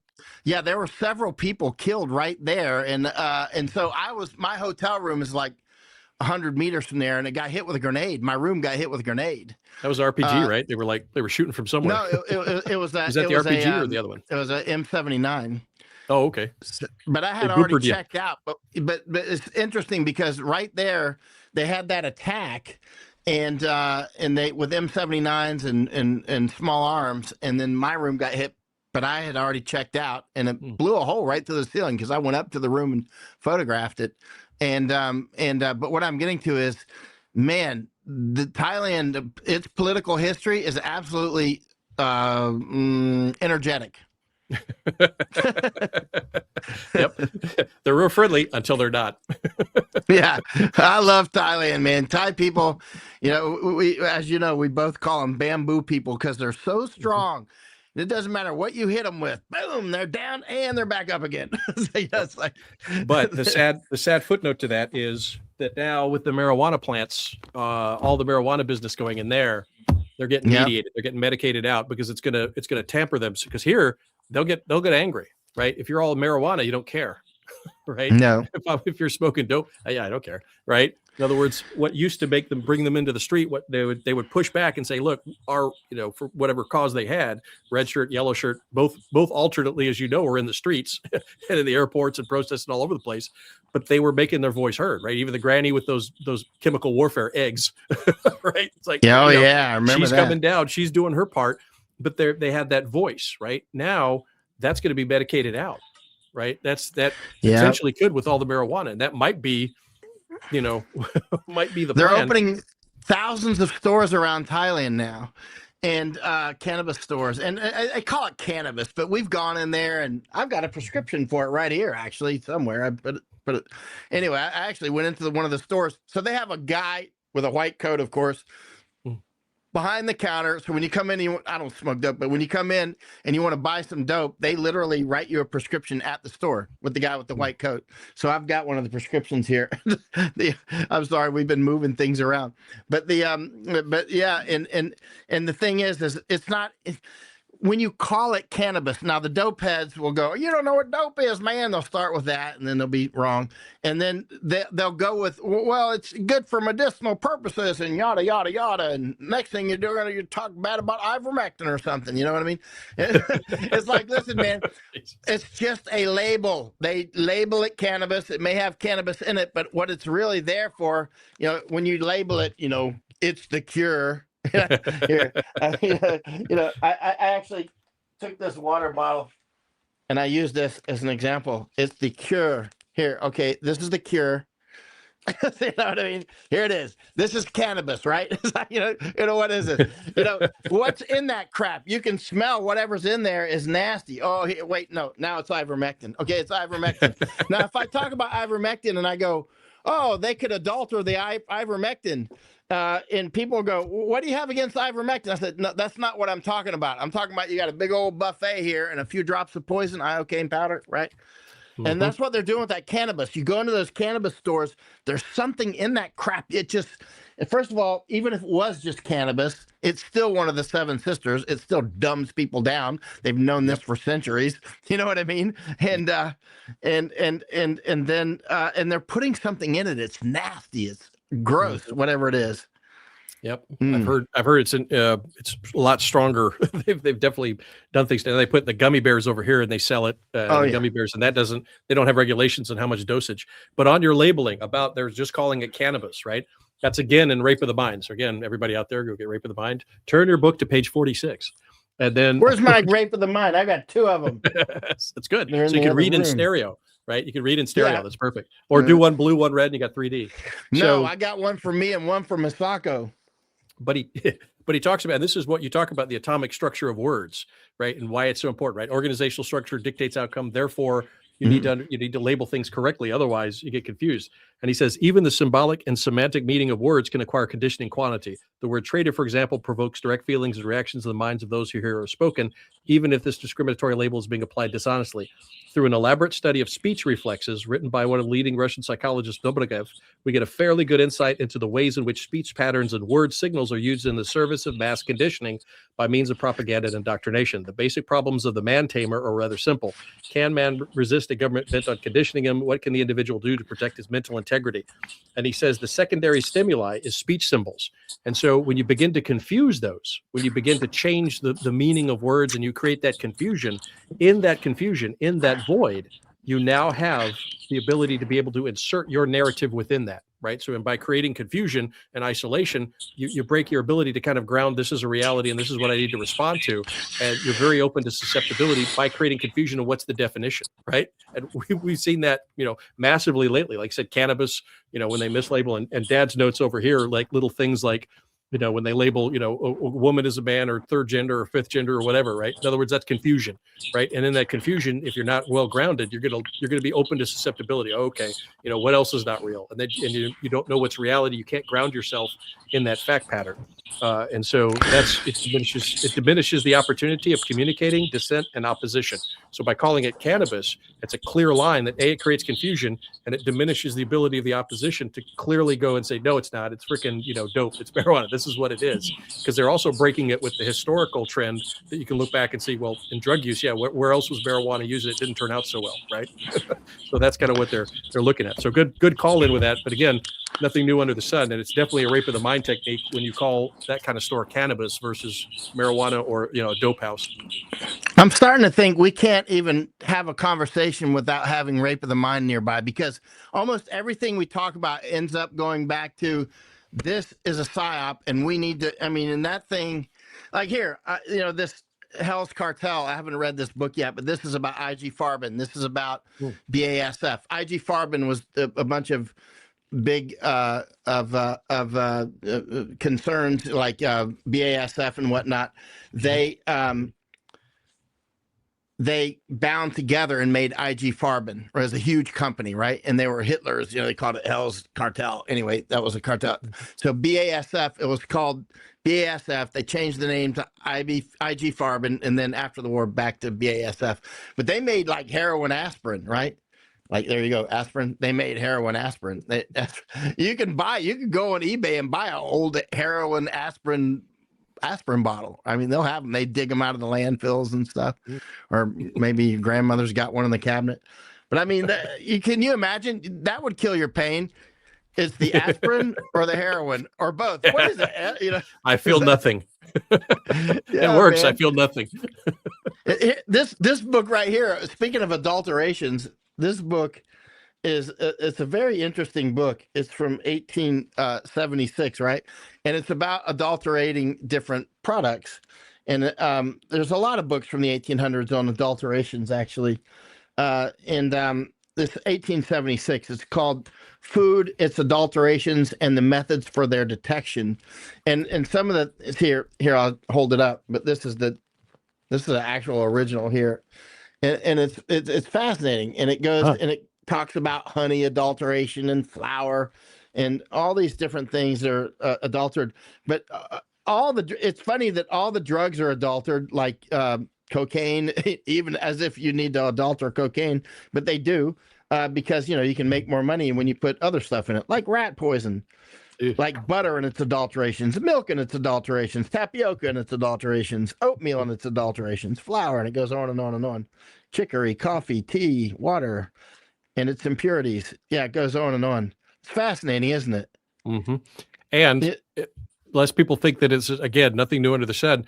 Lately, in fact, just before there was the scandal that kind of broke, unfortunately, it kind of got covered up by COVID, but a lot of the pharmaceuticals that are made in the United States are not. They're made in China, even vitamin C tablets. And the ability of the FDA to be able to go and to inspect those factories is null. They have almost no ability to go there and to be able to hold them accountable. So we can still potentially be taking adulterated, products in our pharmaceuticals, in our vitamin pills, and not even know it if it comes from China, if it comes from CCP occupied Asia, and we have It's no called China regulatory RX is the name of the book. I read the book, China RX. Mm-hmm. Yep. So and we're getting it from India, and we can't trust our own because look at the death jabs. Look at the death jabs. And tea. This talks about adulterations of tea. You know who used to adulterate tea? Were don't tell me tea. Please don't take my tea from me. Yeah, no, you know don't who do used it. to do it. You're gonna love this one. Uh-oh. Ninjas. The Ninjas. Yeah, that was the Iga clan. They weren't Tokogores. They were Iga. The Iga No, would do things like that, not Tokogores. Tokogores would never do ninjas. that. They're all ninjas. Ninjas would put because keep in mind, ninjas weren't all just martial arts and sneaking around. They were about pharmacology, man. They were poisons. They were secret writing and all this stuff. They were spies. They were everything. But one of the things that they would do is they would put cannabis in the tea, and they called it fool's drug. They called it fool's drug because that would confuse people. You could use it for whatever, get information or whatever. So they called it fool's drug, and they would mix the cannabis with the tea. Oh wow. I didn't know that one. Holy smokes. It goes watch on what I and drink on. in Japan now. When I go over to your house, I got to watch what I drink now. So Yeah. Not with us, because we don't. Nothing like that comes under this roof. But this is fascinating. I mean, everything under the sun is adulterated. I mean, and this is from the 1876, right? And book after book after book like this. Honey and its adulterations. They got a section on honey. Mm-hmm. Yep. So yeah, and nothing has changed. I mean, we still, who knows what's being adulterated, and then even to change it, like if I want to look up, fructose, they changed the name on it. It's the same ingredient, but they'll just change the name, and because it has one additive in there, so they still put it in there. So what's actually in our food, despite having an FDA, despite having billions of dollars of budget, I don't know. I have no assurance what's in my food if I didn't meet the farmer and watch what he put in it. I have no idea. Words are adulterated. You were just reading Rape of the Mind again. Words themselves are adulterated. Mm-hmm. I mean, like dope. The dope heads, you change the meanings of these things, and then they start arguing. Like I mentioned about Judas Goats the other day on a Substack, which must have gone on YouTube as well. Sorry, I might sneeze. But so I mentioned Judas Goats, that they were training with nicotine, right? That how the Judas Goats work. They get them addicted to the nicotine. And then, of course, people will send me that many links to Dr. Artist. Dr. Artist says nicotine's not addictive. I'm like, I don't know, man. I tell you what, these two German chemists in 1828, they isolated nicotine from tobacco, and they're like, this is the stuff, right? I don't know. Maybe it's all happened recently. I don't know. But when I look at all these books on tobacco, and I look and from the 1800s and whatnot, they think that nicotine is addictive. I don't know, but it doesn't matter. Something is addictive in the tobacco. And now, Dr. Artist, people send me these links. And I was only talking about Judas Goats, actually. And so I'm talking about how words get adulterated. So I'm talking about Judas Goats. You addict the goats with tobacco, nicotine, they called it. And they didn't call it nicotine tobacco. But anyway, you addict them, and then those goats are the ones that lead the other goats in for slaughter. And they also lead sheep and cattle. So you can also train those goats to go out into the wild and bring other ones in. So those are like your special forces goats, addicts that you send those guys into the wild, and they bring back feral herds, and you slaughter them as well, right? And so, but what I'm getting to is with and Dr. Artist, he talks about, so many people sent me links. Don't you understand, Dr. Artist? This Dr. I'm like, I'm talking about Judas Goats is what I was really talking about. People who lead by example, like Elvis getting the polio jab. That's a Judas Goat. Is he a puppet or is he a goat? He's the same thing. What's the difference between this guy, Pinocchio, with the strings, and the which I've been reading that book, the Masako from the 1800s. It's amazing. But the Judas Goats are the ones that lead you into this stuff. But what I'm going to say is Dr. Artist, he goes, no, the nicotine's not addictive. It's the smoking habit. Dr. Artist, go to the bridge. In book after book after book, centuries old, they're talking about the chewing tobacco is addictive. This is long before any of these big pouch companies and all this stuff existed. This is long before American tobacco industry existed. They're talking about how the chewing tobacco is highly addictive, highly addictive. They're talking about that centuries ago, right? Mm. It's nothing new. It's safely removed from our period of time. I just don't believe these guys. Anytime you get like 50 links from the same guy saying you got to hear this guy, you got to hear that guy, I'm like, okay, and I'm starting to think that's a red flag. You know, It could be. True. And they're then addicted. They're addicted to the addictors. that's true. Who addicts the addictors? Who controls that guy? So on this one, and this is another one that you should probably get. This is kind of interesting for the political stuff, but they have the opium control that the League of Nations actually started to get into.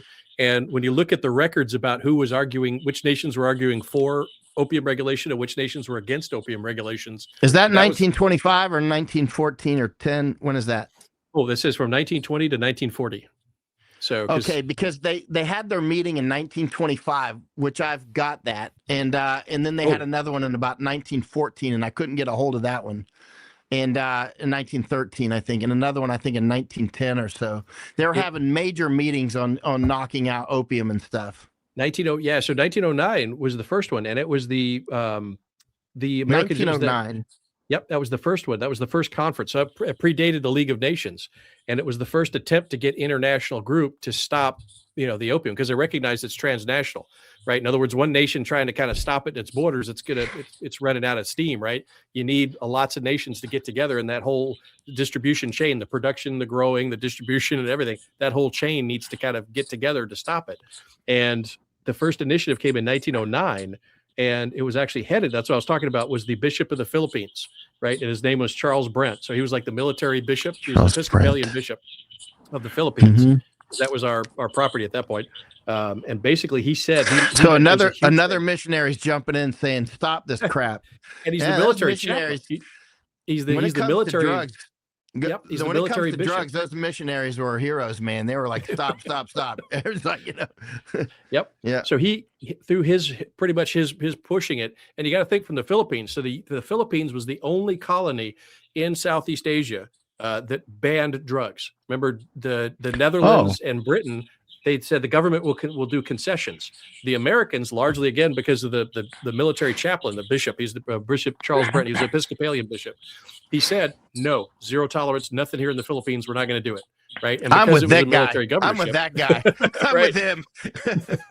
So the Philippines was the only colony in that region that didn't have it. In fact, actually the only country, because Siam in Southeast Asia had actually adopted what the Malaysian and Indonesians did out of necessity. So in 1909, they did the Shanghai Commission. 13 nations came to it. They had an agreement, but because like Britain and its group, they were like, yeah, we're not gonna give up the cash cow here. Nothing actually was done. They made a commitment. A lot of nations did, but the rest of them didn't. So they stopped short of any binding resolutions to reduce production, trade, or consumption. But it set the seeds. And then when the League of Nations came in, there were some other conferences that came up. But when did the League of Nations form? In 1909? 1920. Yeah, so 1920 officially. Yep. Oh. Okay. And so they had a meeting in about 1925 was a big one, I think, right? Mm-hmm. Yep. So that was the seed, was the American bishop doing that. And then the American bishop is the one that got that 1925 meeting going? No, he's the one that got the 1909, the very first meeting with internationals to say, hey, we need to cut out the trade. That was 13 nations. And unfortunately, they didn't do a binding resolution. They had some commitments and some proclamations, but no binding resolution. But that set the ball rolling so that by the time the League of Nations came out, now there's a framework to be able to go, okay, hey, now you can get a binding commitment out of this if the League of Nations kind of votes in there. So so they began to look at the opium once that came up, and it was the anti-opium market. And anti-opium. Yep. So in 1907, so just about the same time the conference was getting started, the British finally said that they're going to start reducing opium exports to China. They reduce it, not stop it, but reduce it by 10% annually. right? So 10% they're going to reduce the opium annually by then. And then in 1926, they said, okay, we're going to phase out all opium exports for non-medical purposes until the year 1935. So they had a clause to reintroduce it in 1935. Like, okay. That medicinal door is always, because these are good medicines. They are important medicines, but that's always the door they use to breach it with like explosive charges to come back in. Hell's bells, and we got Haight Ashbury again. Yep.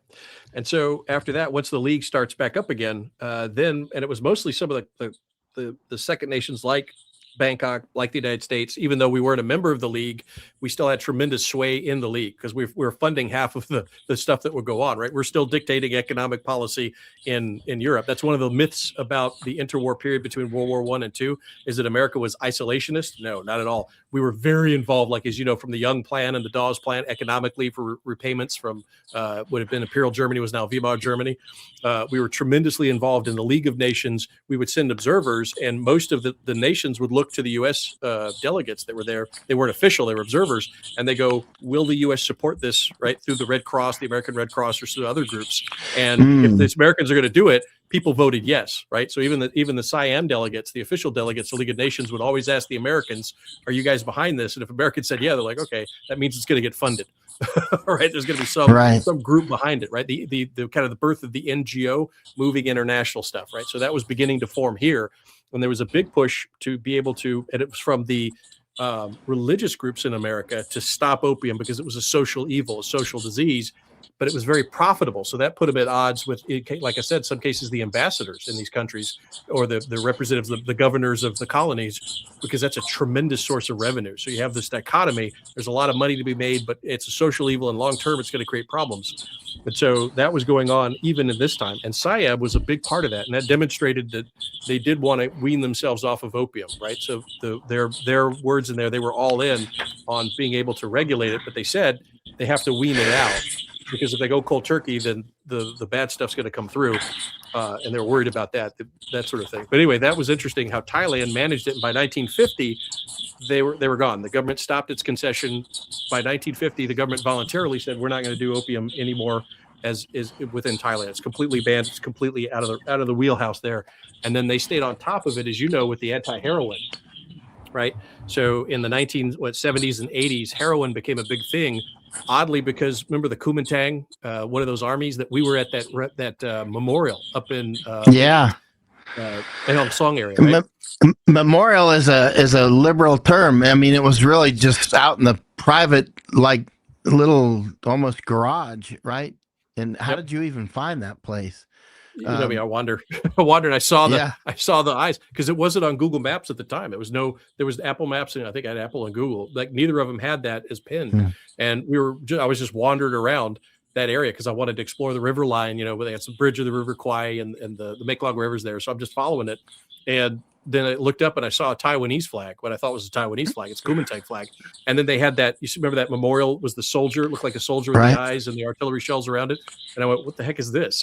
So I walked up there, and that at the time there was an old Kuomintang soldier still alive. He was 90 years old, and he was there, and he had all those pictures. And then the young kid that you met, which was the survivor of Tiananmen Square, right? And so they were running that. And then when we went back and visited it the second time, you remember that the CCP had sent their guys from the embassy down to shake up that kid, and he had to take down all those Tiananmen Square photos that they used to have, publicly displayed up there. But he brought those out. You've got some great photographs of his photographs of the Tiananmen Square massacre. I remember that now. Yeah, that was like 12 or 13 years ago. Yeah. Yep. Yeah. So hopefully it's still there. Unfortunately, I didn't get a chance to go back this last time when we went to Thailand, but I really do hope it's there. And if anybody goes up to see the bridge over the River Kwai and the Commonwealth cemeteries, the British Commonwealth cemeteries that are there, just go into town, cross the Mekong Klong, and you'll go up. There's a big temple there now. It's like a Chinese temple. I'm kind of curious about what that ended up being. It was being built when we were there, but it wasn't finished. But you'll see there's that little, in fact, I'll post it here in the comments when I post this. There's that cemetery, or not a cemetery, it's a memorial. And it was him to all the comrades, because it was basically a Chinese division that didn't make it to Taiwan, that just bunkered down in Burma, right? But they would do cross-border raids occasionally under Truman. There was the remnants of the OSS that were kind of helping them out, was OCT teams that were helping them cross the border and do some raids on mainland China, communist occupied China. But they ended up just staying there. And then they married into the local population. Half of them were in Thailand, some of them were in Burma, and they created those like military cities. And then the Thais were like, okay, you do your thing. And they pretty much, it was like the second generation, the third generation. And now they were fully integrating in either the Burmese or the Thai culture. And, they have restaurants. They have, we had the restaurants, 2 restaurants that were still Kuomintang in Thailand, but they kept that going. But to fund their operation after the U.S. kind of pulled support, they needed to, especially after Nixon, when Nixon recognized the CCP, thanks to Kissinger, the schmuck, and Rockefeller. But anyway, we stopped funding them. So they basically turned to drug trade to keep their stuff going, right? Because you still need ammunition and food and medicine and all that. They were operating their own independent little, basically a fire base for 50 years. So they were doing the drug trade. They were doing a lot of heroin. That Golden Triangle, part of that was the Chinese Kuomintang remnant army, their ghost army, the Lost Division, they call it. And it had bunkered down, went to camp, and just stayed there. And they just eventually blended in. But for a while, they were doing heroin. So they were selling heroin in that region, moving out that area. And the Thais were kind of perplexed in how to do it. So the Thais would have to work on the interdiction because they didn't want to militarily go against them, right? They didn't want to sit there and raid the camps. But if they would move it down south, and where we were in Ranong in 1988, this is that case. In 1988, they were trying to smuggle it through southern Burma into Chumpon area, right above Ranong and Laun, where the railroad was and the canal might be. And they had put it in rubber trees. Remember all the rubber tree plantations down there? They had laced the opium. They laced the opium in the rubber, and it worked great because the scent of raw rubber kind of covers it up for the canines, especially the heat with all the other smells of Thailand. So in 1988, they were moving over these giant rubber bales, and then that would make it from Chumpon up, and they were taking advantage of that Chumpon province and that Laun Ranong area to move those smuggled drugs up into Bangkok, into the giant warehouses, and then that was going to New York. And the estimated profit of some of that operation before they caught it was about $2 or $12 billion with a B in 1988 dollars. So that's a tremendous war chest. Yeah. And that some of that was going to the Border Patrol Police, commander and the Army commander, those checkpoints. You go up that road and stuff. So there's, that sprinkles along before it gets back to the Kuomintang guys. But basically, the only thing that kind of prevented it was, as some of those Bangkok warehouses, they got Swiss cheese for roofs, right? It's the metal roof that rusts. So water got in there. It kind of melted out the opium, and the opium started going outside. So when the customs dog went by, he was smelling the residual in the water that had dried up of pure opium. And he went, bingo, or heroin. I'm sorry, heroin. So he's like, hey, bingo. And then they went in there, and then that's when they saw the bales. And then they started weighing the bales, and they realized that it's not a standard weight. The heavier bales, they took them out, and sure enough, it had the heroin laced into those rubber tree. Those rubber, you've seen them, those big cloth rubber sheets. I forgot the name of it was tied, but yeah, that was big. But then they went up against that, and they said, okay, enough. That's when they kind of cracked down on it in that area. But that was the level. But now, unfortunately, they managed that. They took 100 years, but they weeded out opium. They went hard against heroin. They said, okay, just don't bring it here. Don't make Thailand your transition point as much as possible, or don't leave it in country. If you're going to export it, that's fine, but not in Thailand. And now, unfortunately, they've said, hey, anybody with a marijuana farm, let's go ahead and put it up there. And I guarantee you they're going to put gummies in there, because unfortunately, that's what bit my brother. And it was like, once you've gone into those, now it's probably over 6% have a psychotic break, and you mean he was eating the gummies. Yeah, self-medicating, and the VA gives him a thing for that, to self-medicate, that he can go get those sort. It's like, is that how he started? Was gummies? Well, they think that when he was in, I've heard 2 different versions of it. One of them is he was down in Florida, outside of Eglin, and probably took marijuana, and then that started his downfall. But then when he took those gummies, then it was gone. But there's a lot of people now. They're selling them everywhere, man. They're selling them everywhere. And if it's like Washington State, there's no limit. You don't know the dosage in a gummy. It's not regulated. At least of a year ago when we looked into it, there's no regulation on it. So if they start doing those in Thailand, you remember the German guy we're talking to? They are doing them in Thailand. 100%. They're doing them in Thailand. But you remember the German guy? We had dinner with him, right? he says, I don't know how much dosage is in the thing. And he takes it back because he's like, I don't know how much is in here, and he's lucky to be alive. But I mean, Yeah, we had you're dinner going to with have all that kind of guy. people with I bet you the violent crime's going to go up because you'll have all kind of people with psychotic breaks, and they're going to develop those same symptoms. I mean, it was nuts. And again, I've we don't seen know the some dosage. We don't know Westerners. what was there. Oh yeah, I've seen in more recent times in Thailand, Westerners, like one in particular, one of those downtown malls. What was it, Paragon or something? Is a Westerner. He looked like he was totally having a psychotic break, walking around the mall, talking to himself, angry. You know what I mean? That sort of stuff, and going up and down the escalator, up. And I just sit there and watched him. I'm like, there he goes again. There he goes again. Is this guy gonna pull out a knife or what? He was just going up one escalator, down the other, up the other, like literally escalator. And it's sad to see this. People they're like they get upset when they go, oh, these countries like Singapore or Thailand have a death penalty for stuff. I'm like, do you have any idea what these devastation of these things have done to people's families and to cultures? Absolutely devastating, as much as napalm could ever do. And I think it's actually quite weak not to go hardcore and go after this stuff. It not only is it quite weak, it's very disgusting. I'm totally down with those missionaries on this. You know what I mean? The missionaries everywhere I always read, whether I remember one was Guatemala. Those missionaries, this is like in the 17 or 1800s. Man, they were angry at some people that were getting the Indians soused up on. The Indians were making something out of their toads. The toads that have the poison in them, and somehow mixing some nasty alcohol and something. Anyway, it was totally messing up the Indians, and Totally, and then they're stealing, totally messing up the Indians. Yeah, Sorry. and then they're stealing from the Indians, and the missionaries are very angry, and trying to get the government involved to stop this, taking advantage of them. Yeah.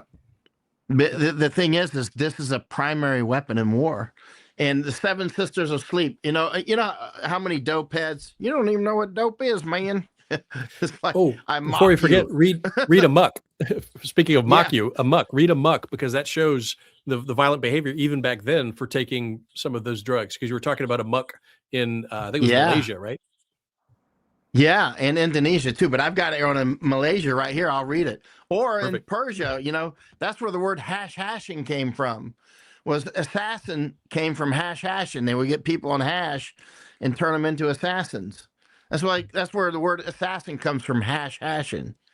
But so all these people are like, marijuana doesn't make people violent. I'm like, again, you're a fool. I've been out with so many Taliban and other people. They're high on dope and getting into the biggest firefights. You know what I'm saying? You're out of your mind. It's like you have no idea what you're talking about. Just because you're lazy laying on your mother's couch doesn't mean those Taliban aren't. They get high on dope and they go kill people. And I mean, that's what. Ask any of the American veterans who were in Afghanistan in particular. They would grow the marijuana in the corn, right? And I'd see it all over the place because we're getting firefights in the corn. Look up my dispatch, death in the corn, right? We're getting all these I've even got video in the corn. It's like being in a submarine. Can't see anything. Bullets flying all over the place. You can see some of my videos. They should be online. But running amok is the word amok. Ming amok is actually one of the ways they call it, Ming amok. A lot of Americans call it going postal. But amok is actually it's from Malaysia, and they use this word in Indonesia too. So this is chapter 7 in the Seven Sisters on page M2, the Seven Sisters.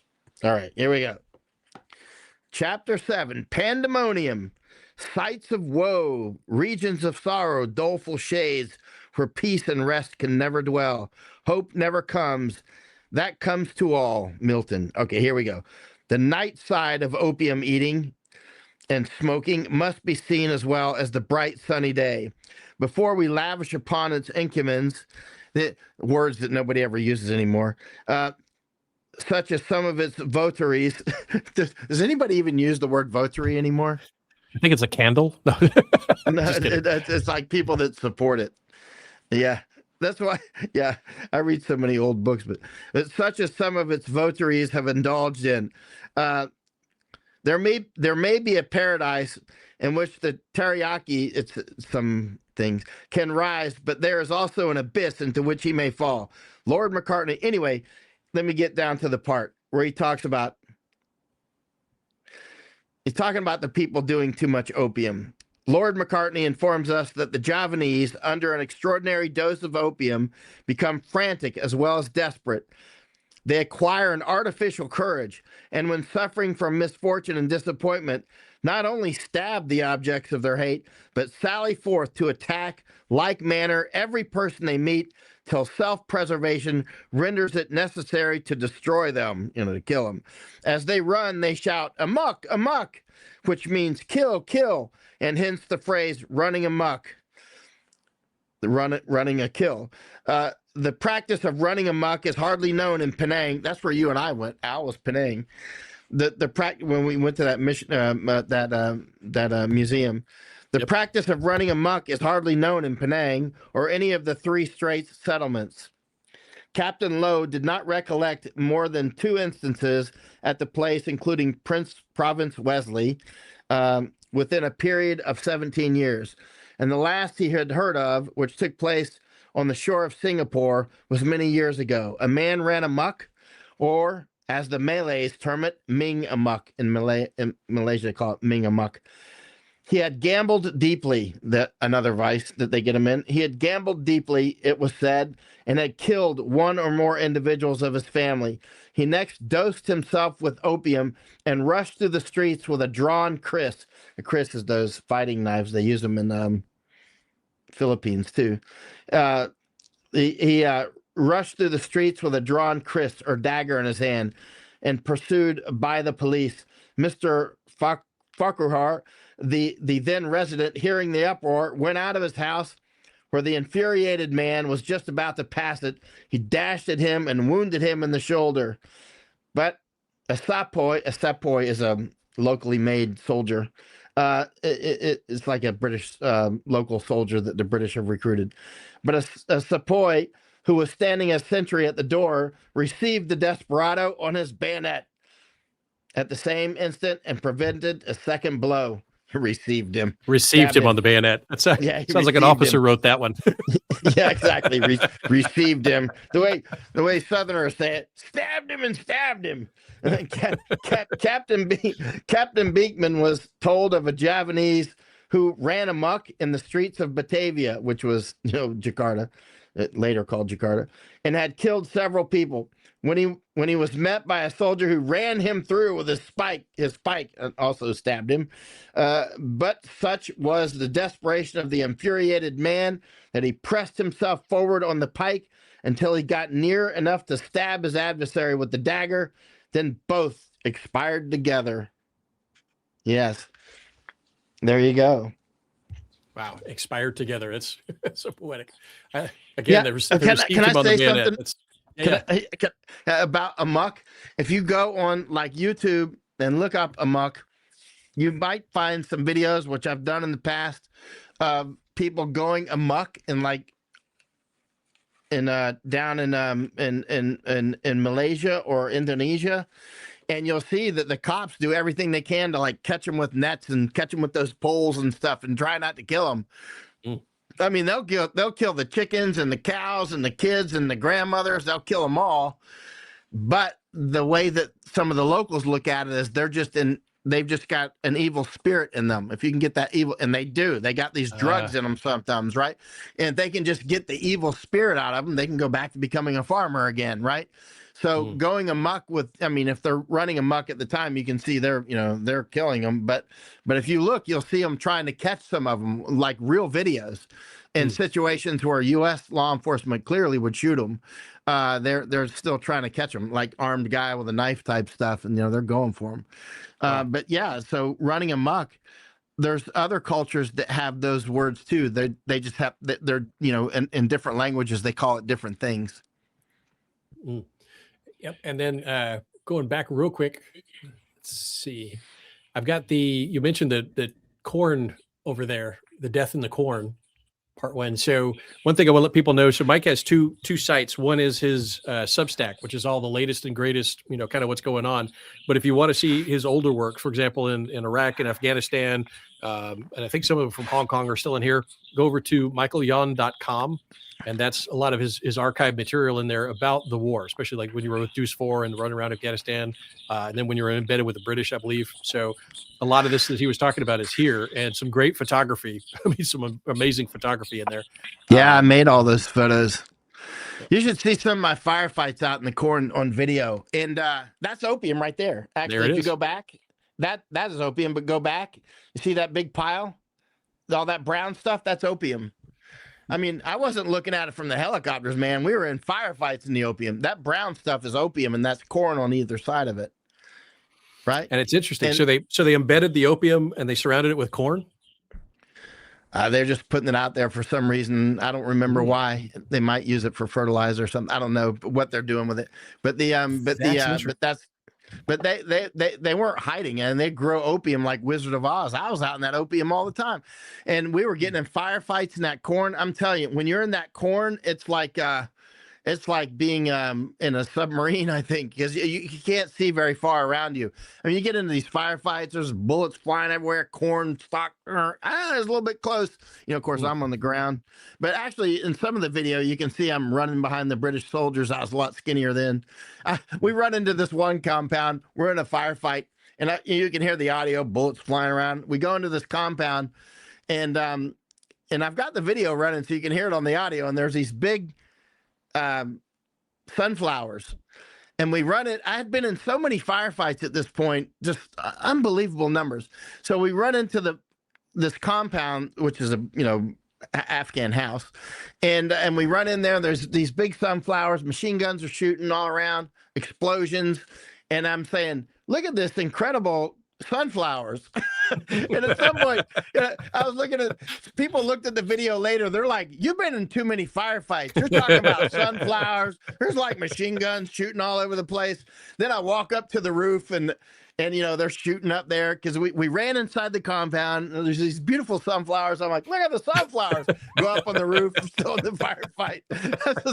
I'm like, I am doing this a little too much. Need a bit of a holiday, Michael. to get out of theater just for a little bit. Put things back in perspective. Yeah. It's just some great writing on that. And it goes into the same thing in here. He talks about, if I read it here, earlier this year, the farmers are growing wheat and opium poppy. Wheat is becoming more expensive than opium. So poppy production decreased this year for the first time since the war began.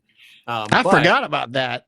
Yeah. So it says the poppy provides less concealment for the Taliban, but helps pay for their operations. Whereas our supply chains originate from places like the US and UK, with convoys at the mercy of Taliban and Pakistan. The Taliban supply chain starts right outside the bases.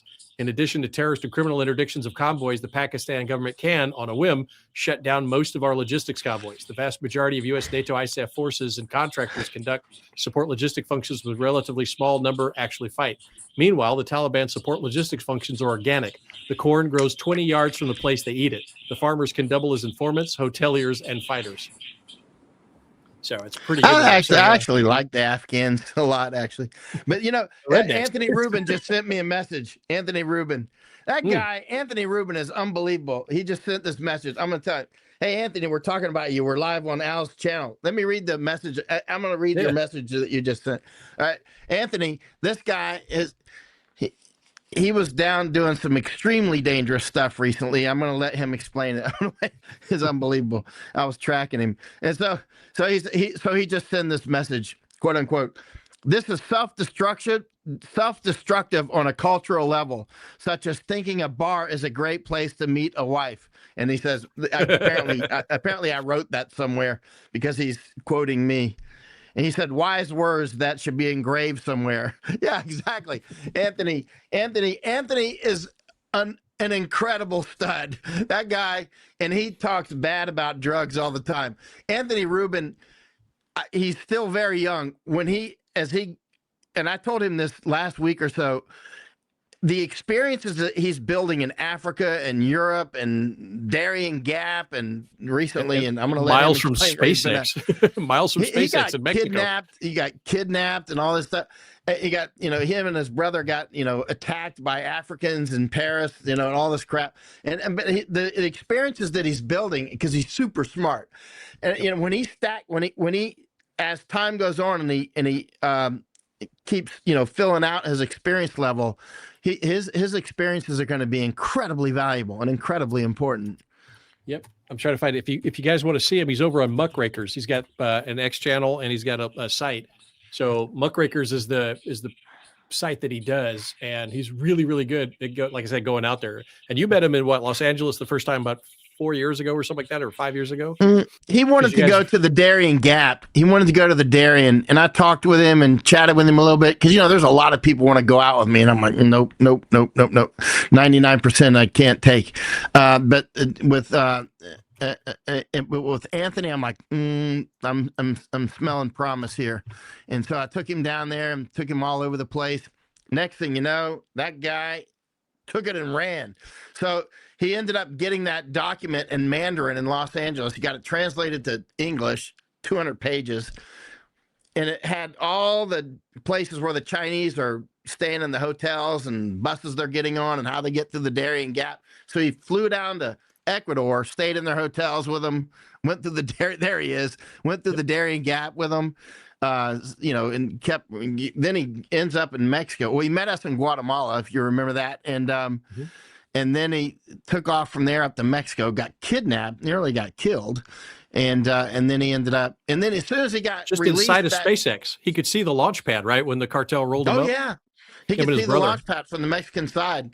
And so then he goes back into Texas, because they had smashed all his cameras right in front of him. They didn't even steal them. I guess they're rich enough they just smashed them. Of course, they knew you shouldn't take any cameras because they can be tracked, obviously.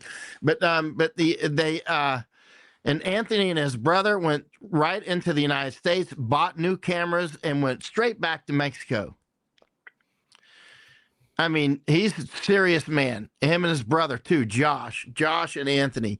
And then, Josh got gashed in the head. Anthony that was when they were in Paris. They were out making video of these African invaders in Paris, and they attacked Anthony and Josh. And so Anthony sends me a photo of Josh in the police station, blood coming, head wounds, look like he'd been shot in the head, but it's really just a gash. And they and actually another guy, a Vietnamese podcaster, just got attacked in Paris. Same thing. Africans attacked him and chased him down, attacked him on video and stuff. But they keep going out there, and they were just in the most dangerous thing so far, actually. And I was getting a little concerned, actually. And but they're fine now. But let him explain. You should message him when we get off. Okay. Actually. Yeah.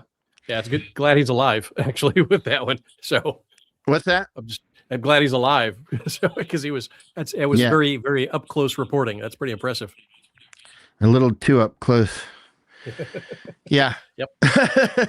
So that's me, running around with the Taliban and all that out in the corn and all that. And I'm like, Michael says you're up close. Josh, you're getting dangerous, boys. Yeah. Pot kettle or the voice of experience? Yeah. Once you survive it, it's like a joke. But, at the time, it's quite deadly serious, obviously. Yeah. So going back to the, so if you guys want, it's Muckrakers. Look up that for Anthony and Josh Rubin on Muckrakers. And then for Michael's older dispatches from the wars, go to michaelyon.com. And that's his archive stuff is there from his previous site and from all his earlier dispatches. And then all his latest and greatest is over there on Substack for Michael Yon. He's right there at Substack. And that's kind of the latest and greatest feeds with his videos there. And then one thing I wanted, that your corn dispatch, Death in the Corn. So it's interesting when they planted corn around it. So it may be concealment, but it reminded me of this. And this is hold on. The opium was growing in the opium, but the cannabis they grew in the corn, cannabis, the marijuana, they grew that in the corn. But when I asked multiple different farmers, they said they grow it in there to keep it keeps the insects off the corn, is what they said. Well, that makes sense. That could be because the older people, the older societies will use plants that naturally repel some insects. Because I know my grandpa used to put mint everywhere. He'd have, like border the whole thing with mint. That apple mint down south. So yeah, he'd use that repelled about half the insects that were eating his tomatoes.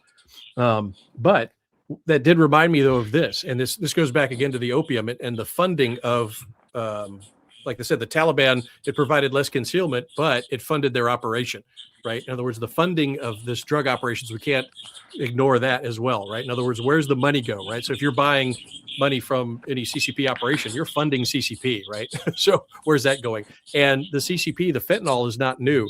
I've seen a lot of things lately where they're going, well, the CCP eradicated, drugs and that sort of thing. Well, as you saw when they took power in 1952 or 1949, they took power totally. 1950, they're already exporting drugs into Thailand. They're already trying to destabilize Thailand and take over those Sino-Thai networks to move them communist. But even before that, when Mao was still against the nationalists, right? So before World War II, the Chinese had an operation in 1942, actually just the beginning of World War II. Russia gets attacked the Soviet Union gets attacked by Nazi Germany, their ally up to that point. And Mao was actually worried that the guy sending him money, Stalin, is not going to be solvent very much longer. So they start looking for independent financing. So in 1942, opium growing and trading began, extensive opium growing and trading.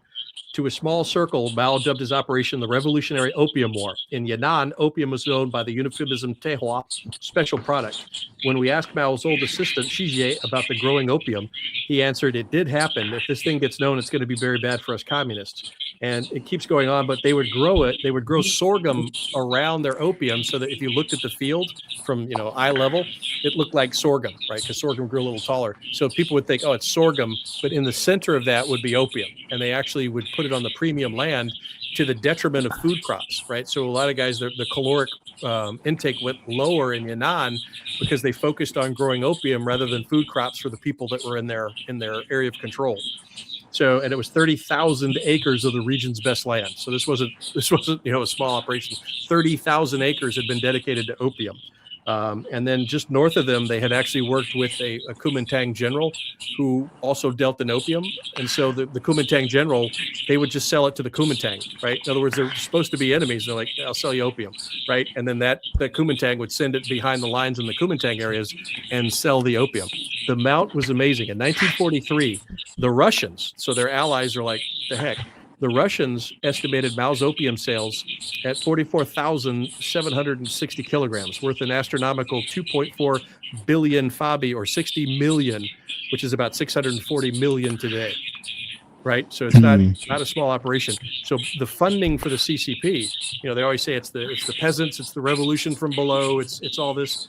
No, it's a drug lord that kind of kept him going, and he had a huge war chest, and he saved it. He converted it to silver, right? So everything he got from the opium money, he would convert to silver, and then when World War II ended, and he went hot against the Kuomintang, he was able to use that silver to bribe, to pay, to cajole, to move people over. So he had a huge war chest. At about the same time, the U.S. was cutting back their funding for Chiang Kai-shek and the Kuomintang. So that's the behind the scenes when everybody's like, oh, the popular revolution. No, he had a crap ton of money from drug sales, from growing opium, right? Starving his people in Yunnan, growing a bunch of opium, selling it to whoever would buy it, and then saving that, converting it to silver. So after the war, bam, he could move those funds out for the revolution. So keep in mind, there's downrange consequences of the drugs besides the initial social impact. Your mediation, kind of dumbing down the target population and making them slaves essentially. But there's also, where's that money going, right? Who's benefiting, right? Cui bono, and what are they going to do with that money as the second phase? So that's from Mao, the Unknown Story. I definitely would recommend this for anybody. June Chang and John Halliday. She used to be a communist, and then she came to an epistemological moment when she went to college outside the Kwaiwu system, and then went back to China, interviewed all of her comrades, and then came back out and wrote a book. So it's the What year did that book come out? This is very recent. It was like 2010. Don't quote me. 2005. Because the first book I read on Mao was when I was about 20 and I was in the Army. I'd already made it through the Q course. And it was a big book, but and the title was like Mao, like that, but I haven't seen that book again. It was a very big book. It was fascinating. And of course, now I would like to read it again now because I would understand a lot more now than I did then. But it's fascinating how they were, I was just trying to figure out how this sort of warfare works. But it had the same name. But that book must have been written that I read at least before. Like 80s, early 1980s, early 80s, that or before. Yeah, so I'll take a look. But yeah, that's basically, it shows you the kind of the dynamics of it, right? So in other words, as you do it, and then once he got power, he suppresses it very violently at home, but he exports it, right? So he's taking that opium that he grew in Yunnan, now he's selling it to Thailand to try to subvert them, to make them susceptible to revolutionary conversion, if you will. So that's an important one. Now, just to show that both sides were doing it. Remember, it was a Kuomintang general that was facilitating it. And Chiang was going to move that general to another area outside of the Yunnan border. And Mao sent a message because there was that tenuous peace between the two, between Mao and Chiang Kai-shek during the war. And Mao said, I'm going to go guns blazing on this, whoever you send there, if it's not this general. Right? Because he knows it's a drug lord. So he's like, you know what? If you send anybody but him there, I'm going to go guns blazing and you're going to lose the alliance. Right? He's like, so Chang's like, oh, okay. But it wasn't for any revolutionary zeal. It's for money, right? It's for drug money, right? Right. So Mao was a big drug guy. But also they had an issue. So Chiang Kai-shek had a different angle. And again, it goes back to the missionary angle because his wife, remember, she went to South Carolina, I think Brown University. So she had their Bibles. Huge Bible college, right? In fact, her dad, the Sung sisters, their dad made his bazillions of dollars because he printed Bibles in China and sold it to missionaries. He converted to Christianity, went back to China and goes, hey, wait, you guys are importing all those printed Bibles from America. Why don't you just print them here? And oh, by the way, we can do Chinese typeface pretty easy. Right. So that's how the Sung dynasty kind of got cut in there. But they had the New Life movement and they were looking at reforming the Chinese culture, right? In other words, they were trying to A, unify it, but B, rise it up again. So it wasn't the communists that started that. They just kind of glomped on to what the Kuomintang had started and was doing. But they just got interrupted because the Kuomintang had to fight a war, right? Multiple wars. And the CCP attacked them after World War II. But they looked at this New Life movement, which is a Christian-based movement, and it was get rid of the drugs, right? But it was very difficult to do because you had warlords or generals in the Kuomintang that would, do deals with whoever was doing the opium because they had their own individual fight, so they weren't bought in. Right. So sometimes it's just the structure, right? So in other words, the Kuomintang had opium moving around, but it wasn't for lack of trying. It's just the lack of ability. You don't have enough resources to be able to finally quash it, and that sort of thing. So, but there was sales and movement in the Kuomintang for a period of time, but there was definitely a culture within it that wanted to squish all opium use and other bad habits within the Chinese culture. They're forming a Chinese culture out of multiple little nations there. So, but anyway, that's a couple different things to consider when you're looking at these opium wars as far as the money go. And as you know, if you go to if you're an alumni of Vanderbilt University, you've basically gone to a college that was funded by drugs. Right? It was started by that because it's basically the Americans got in on the British Opium War game, and they got a lot of money, like the Delano family from Franklin Delano Roosevelt. There's another one. That Delano side definitely had a lot of money from drug money from China. The Vanderbilt's same thing. So a lot of the institutions that we had in early America were formed from that opium money. And a lot of policies that come later, you have to question, were they to protect profit or elsewhere? And the good thing about having a very large religious group in America, one of the benefits, it provided a buffer against this kind of rampant, I'm going to get profit from it, so I don't care what the social ills are. You had this buffer where, like I said, the American missionaries would sit there and go, this is a terrible policy. And they had enough votes. And back then, votes kind of counted for something. And they would stop. They would boycott, right? they would forbid people from going to church. And if you didn't go to church back then, you're probably not going to get elected into office, right? It's like even back in Barack Obama's day, he had to join a church in Chicago. Otherwise, no one would accept him, right? In other words, in some societies, even today, if you're not in an organized religion, you're not seen as part of the community, they're not going to vote for you. So sometimes attending that and being banned from that is actually fairly powerful, right? As a social mechanism within certain social constructs. So we had that ability to have a neutral buffer towards this kind of rampant, drug pushing that was going on, but it took time and effort. But that's kind of not here today, right? In other words, we don't have a very large organized movement along those lines to maintain family cohesion and don't have the drug use and don't have that sort of thing that moves in there. And so we're more susceptible today in many ways than we were back in the day, which is unfortunate. Far more. All right. I'm going to turn over here real quick for questions. And then this was earlier from X. So X comments will come through, but for some reason Substack won't. But anyway, I guess living the dream, stay your course over from X, Joe Schmo. Oh, thank you, Joe. I love that name, Joe Schmo. And then over here. He'll probably say, that really is my name. Stop making fun of it. Oops. He's like, why is that a great name? Yeah. Why is that funny? Well, it's like in Thailand. Remember everybody had a nickname? Like a girl was named Boy. Her nickname was Boy. What's your name? Kun Boy, P Boy. I'm like, okay. It was Jeans. I'm like, Jeans. It was Pepsi, Fanta. Yeah, I had to be very careful with laughing. I'm like, oh, nope. Okay, that's a good name. That's a great name. Yeah, a lot of them did have names like Pepsi and Fanta. Yep. Molt means ant, chong, elephant. Yep. Let's see. Looks like pretty good. Little Red Book. So yeah, they said look at this Little Red Book. Okay. Well, if there's no more questions, I bought Mao's Little Red Book at Tiananmen Square years and years ago, like before I went to the wars. I was up there. Cool. Yeah. And I went to Mao's mausoleum. You stand in line for hours and you see Mao for like 8 seconds, maybe, rushing you through. Jeez. Man, what a cult that was. But it was interesting to still is stand and it's still there. Oh, hardcore cult. But Mao's Little Red Book, you can buy those all over the place still. I don't think you'll never not be able to in the foreseeable future. Yeah, unfortunately. So it looks like CCP is still viable and out there. It looks like they're taking over Canada to break from the history and kind of look at what's going on. You got those reports. I know you saw them from British Columbia where they arrested that guy. He was a physicist, I think, right? Or a biochemist.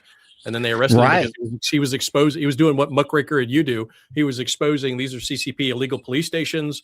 Here's the bills, the memorandum of understanding between the British Columbia police and the Chinese police to jointly do that. Like what the? So there wouldn't be illegal police stations. British Columbia is going to validate them right there in the northern border of Washington State, right? So in other words, an I-5 corridor coming right down. You've now set up the ability of the Chinese who will arrest you and deport you for thought police if you're a ethnic Chinese, which could be you've been in Canada for 3 generations. They're still going to nab you and take you back because they see you as ethnically still part of the Kwai Wu program, which is you are beholden to Beijing, not to Canada, right? Canadian law. That's straight up genetic law. And it's straight up, you're our genes, you're under our law. Straight up. I've got that book right here, by the way. That's a very interesting book. Yeah. So what you talk about. So anything else you want to cover before we go out here? I know you got to get back to Masako. I thank you very much for your time. I know it was difficult with her there, and I'm going to go sing songs to Masako. I'm going to sing songs to her. I have the whole mini songs.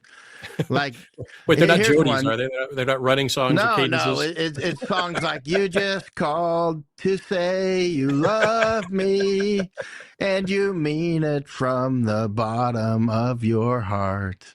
Wow, karaoke night here at Historical Detective Lounge. Perfect.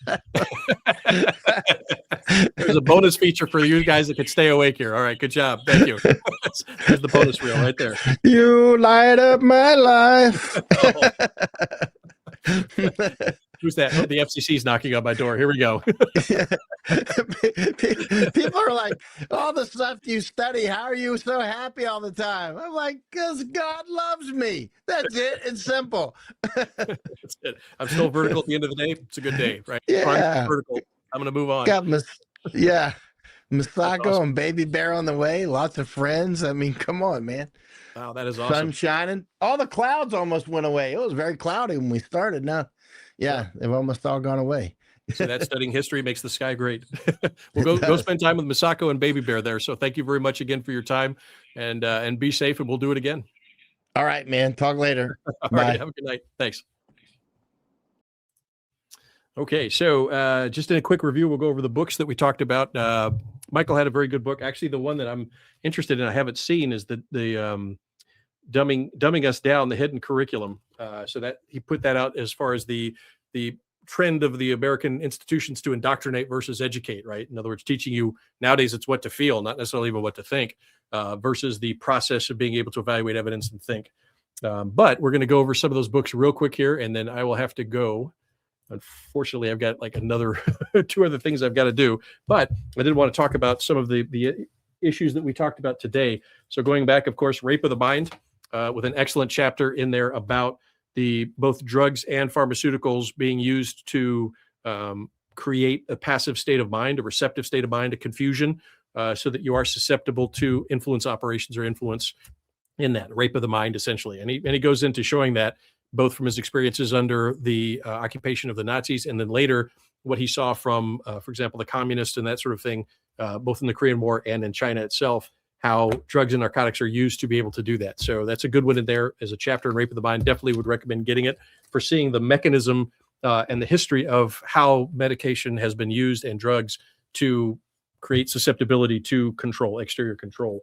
For the history that we talked about in there, this one is good. This is an overview. Of course, also, if you're interested in Thailand and Siam, you can go this from the 13th century, so the Ayutthaya, actually before Ayutthaya period, up to the Taksin dynasty or the Chakrani dynasty with the Rama, up to modern times. Again, this was, I think, 2011, which was this published, but it has the account of the first introduction of opium into, or commercialized opium into Thailand, and then their beginnings of how they had to try to manage that, understanding that potentially they would lose their sovereignty if they pushed back against kind of a zero import policy for opium, and then how they kind of weighed those economic advantages versus the social disadvantages, especially as Thais started taking opium versus the Chinese migrant laborers that were there.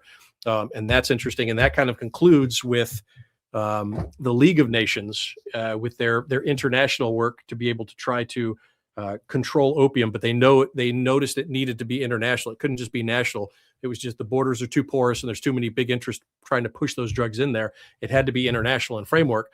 And what was started in 1909 before the League of Nations by an American bishop, an Episcopalian bishop who was the military bishop of the Philippines, which we owned in 1909, got 13 nations on board to at least begin to get the process rolling for what eventually became the agreement in 1920 under the League of Nations for controlling of opium and beginning of the reduction of the international trafficking in opium. There were other things in there too. For example, there's what they called white slavery, which is basically human trafficking, but they focused on initially the White Russians, and then it was basically any European that was going through there. Unfortunately, they didn't do that, but Thailand was part of that, or Siam, I should say, was part of that. And then the other one was the anti-malaria campaigns, the ability at that time and during the League of Nations to communicate about outbreaks, and then to work on quarantine structures to prevent people from moving between nations when there's an outbreak, right?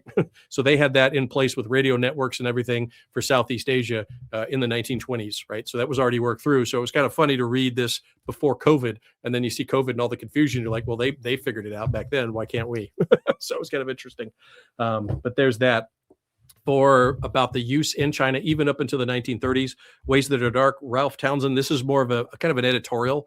It's just his opinion that he wrote at the time. So it's kind of before World War II and before the kind of the pressures of World War II and post-war period changed a lot of views about what Asia was and that sort of thing. So that's a pretty good one about opium use and what it did to the society in China, how it bankrupted people, had families, and basically destroyed the ability for China to even modernize and build as late as the early 20th century. And going into that, the kind of breaking through the myth that the communists wanted to eradicate opium as a moral reason, which is crap. This is a good one. I recommend this for not just the opium, which is a very small portion of it, but it's a tremendous book, which really does a lot of due diligence in what they saw for the actual story. So it is Mao, the unknown story. But in this one, it goes into how, yes, the CCP during the war was worried that they weren't going to have their sugar daddy Stalin anymore in early years of 1942. And they started a very aggressive campaign about growing opium surrounded by sorghum fields. So, you know, with the Americans, like the snows and all that came there, they're like, oh, they're just growing sorghum. It's an agricultural cooperative out here in Yan'an. No, it was a 30,000 acres of opium that they're growing, selling to the Kuomintang, selling to everyone else. And, oh, by the way, not planting a lot of food crops, so they're getting the money, right? So they're starving out Yunnan in order for him to have a war chest after the war, so that he could turn that and basically cajole his way and buy stuff to go against the Kuomintang, who had been actually fighting World War II, wasn't the CCP. So this is a really good one for that, to see kind of the background about also money, right? So how can that drug money be used for continuing revolutions or continuing projection of power outside? So there's two parts to it. One is the corruption within. That's also in Rape of the Mind, is how the Chinese in 1952 were already sending drugs into Thailand to try to destabilize it, right? To try to make it susceptible to influence by the CCP. But even before that, to their own people, they were selling it, right? But after they took over, they didn't want those social problems. So then they quash it for their own population, but they had no problem exporting it. So understand that there's two problems with that: the destruction of society based upon it, about the drug itself, and then the money, right? So the money's drained from one end, goes to the other, and then the war chest that the dealer has and the supplier. So where does that go? So a lot more there. But thank you very much, everybody, for joining in. Looks like 1,096 live on one, and the smaller area 40. I'm not sure how many for YouTube. Did I show Tintin? Yes, Black Wolf, I did. So Black Wolf was asking about Tintin. We talked about it earlier because he was mentioning Mario Brothers. And this is the part we didn't get too much into, but in the 1870s, 80s, and 90s in the United States and other places, there was a huge campaign for commercializing opium for everyone, right? To basically pluralize it for everybody. And so if you remember let me take off the book cam here. If you remember the earlier video that we had, it's really hot in here. So it's like the air conditioner just went out in the computer room. So that's great. But if you look at here we go. So this one, right? Miss Winslow's syrup. Now notice it's for children teething, right? So this is opium, right? This is an opioid, and they're giving it to children to keep them calm from crying, for doing what children do, right? But there was an expectation that babies shouldn't cry. So they're giving them this. Now it started depending on which source you're looking at, but it's pretty convincing, is that it started because the women were needed to move from basically farms where you could put the child on your back and they're working alongside their husbands and their other kids, now into urban environments where some floors were just women working, right, in certain textile industries and things like that. And they hadn't quite worked out childcare, right? So kindergartens hadn't moved over to, say, Britain and America.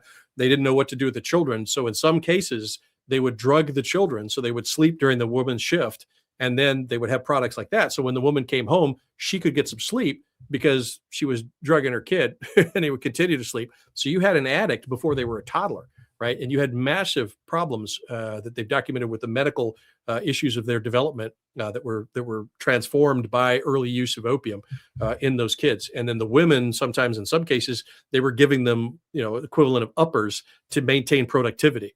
In Southeast Asia, you would see that, but how they marketed that was interesting. Coca-Cola was a cocaine. It was designed to boost you up.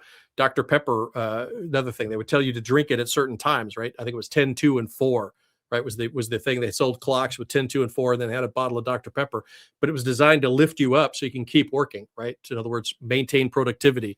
Southeast Asia, they would use the opium to dull the pain, just enough opium to dull the pain so you could keep working sugarcane fields and mines instead of getting debilitated injuries. So I'm going to go over here real quick to the Tintin, and it was Shooting Star. There we go. So what Black Wolf is talking about here, and we will just get this for a second. We will share the screen.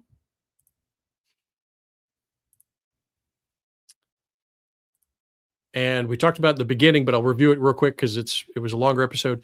So in some covers and some artwork, there would be what we call a desensitization. So the icons would come out. So this was Tintin by Hergé, very famous kids book. A lot of kids learn to read by this thing. It's phenomenal. It's actually very entertaining. There's a whole ton of books that come out. The first one I think was actually before World War II, or just at the beginning of World War II, all the way into the space age, right? So you get this incredible, journey of Tintin, Snowy, Captain Haddock that go through adventures all over the world.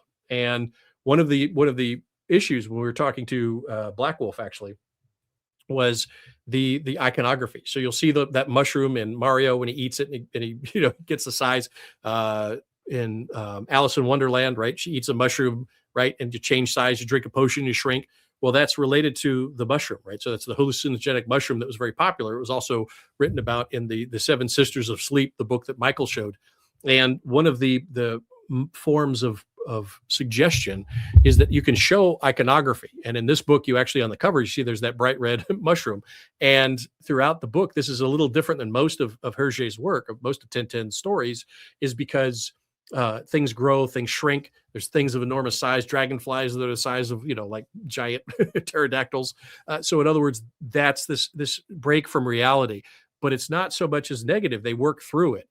In Alice in Wonderland, you'll notice that Alice doesn't actually incorporate that. She'll eat the medicine. She actually eats the mushrooms. She'll ingest the mushroom, drink the whatever's in the vial, drink me. She just drinks it. But nothing negative happens to her. She actually is the hero of the story. She does her hero's journey by eating the mushroom, by doing these things. So subliminally, what this creates is when they see the iconography, they go, oh, okay. And it's not a negative unless you show somebody this and it has a very negative message behind it.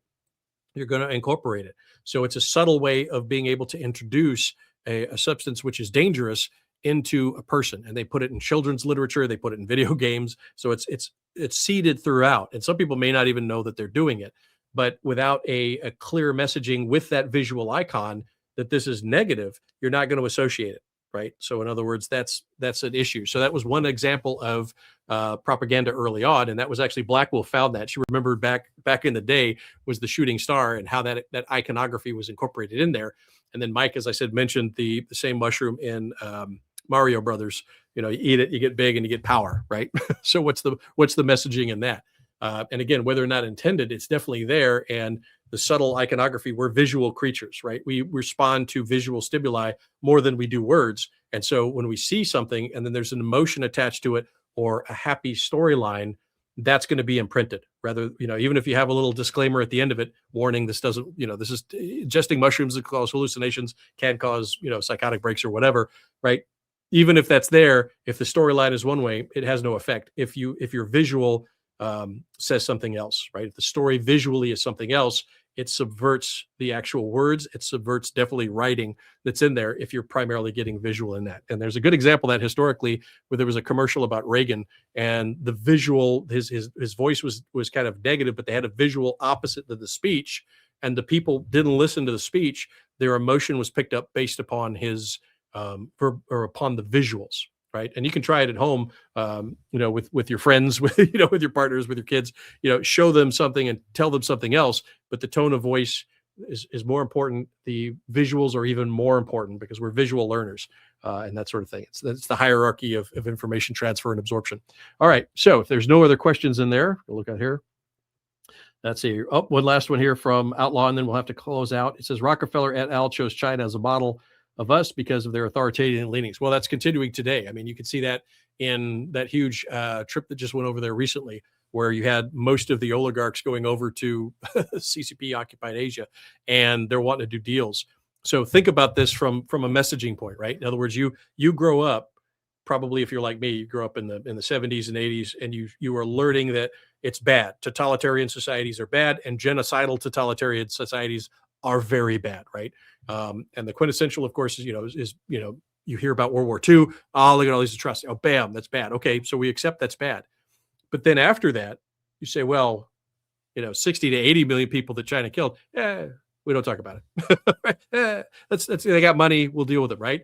It's not a good thing. So the differences are that we have set up a totem, if you will, that everybody can fight against in the past. In 80, now it's almost 90 years ago, right? And that totem serves as I'm good now, right? Like tilting at windmills, right? Okay, I've done something good. I'm a hero because I rally against something that existed 80 years ago. But you ignore the evil that goes on today, that's a problem. So studying history, going back and learning the lessons of history is an interesting intellectual exercise, but it doesn't become critical or important or even worthwhile unless you can apply those lessons now and see where the problems are and try to fix the problems of today. Anyway, getting off my soapbox here and no other questions. I thank you very much. We will post this on Substack later. It should be on YouTube as well. but it'll primarily be on Substack probably within 24 hours. So thank you very much. You guys have a great, safe weekend. Hopefully you had a good Memorial Day. If there's any subject out there that you'd like us to investigate, please let us know.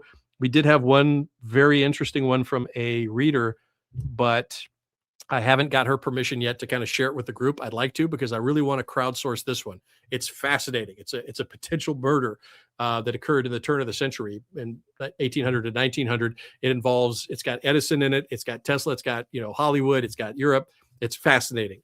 If true, again, we don't know. We need to verify the facts, but I would like to be able to crowdsource it, and we'll break it down with, okay, this is what A, B, C, D, E on a historical investigation with a question looks like, to kind of teach that trade craft. And the final note was, we need to look at probably about a month from now, we'll be launching the relaunch of Think Like a Detective, both for the adults and for the junior detectives, your kids. So how you are able to kind of learn how to think, how to be an evidence-based investigator versus an emotional-based investigator is very important. And it's a skill set that's declining. Unfortunately, like I said, schools teach kids how to feel, not how to think. So what we'd like to do is kind of reintroduce that. And it's a course. My team is actually getting together with some cool kits for the kids, because I just tend to talk, but they have kits and games and all kind of stuff that the kids can have, so that you can go through this course yourself, and then you can take your kids through a junior course so that they'll have those same skill sets and learn how to evaluate and look at the world with an evidence-based approach, and rather than emotional-based approach. So it works out well, even if you're not historically investigating, or you're an investigator like I am normally.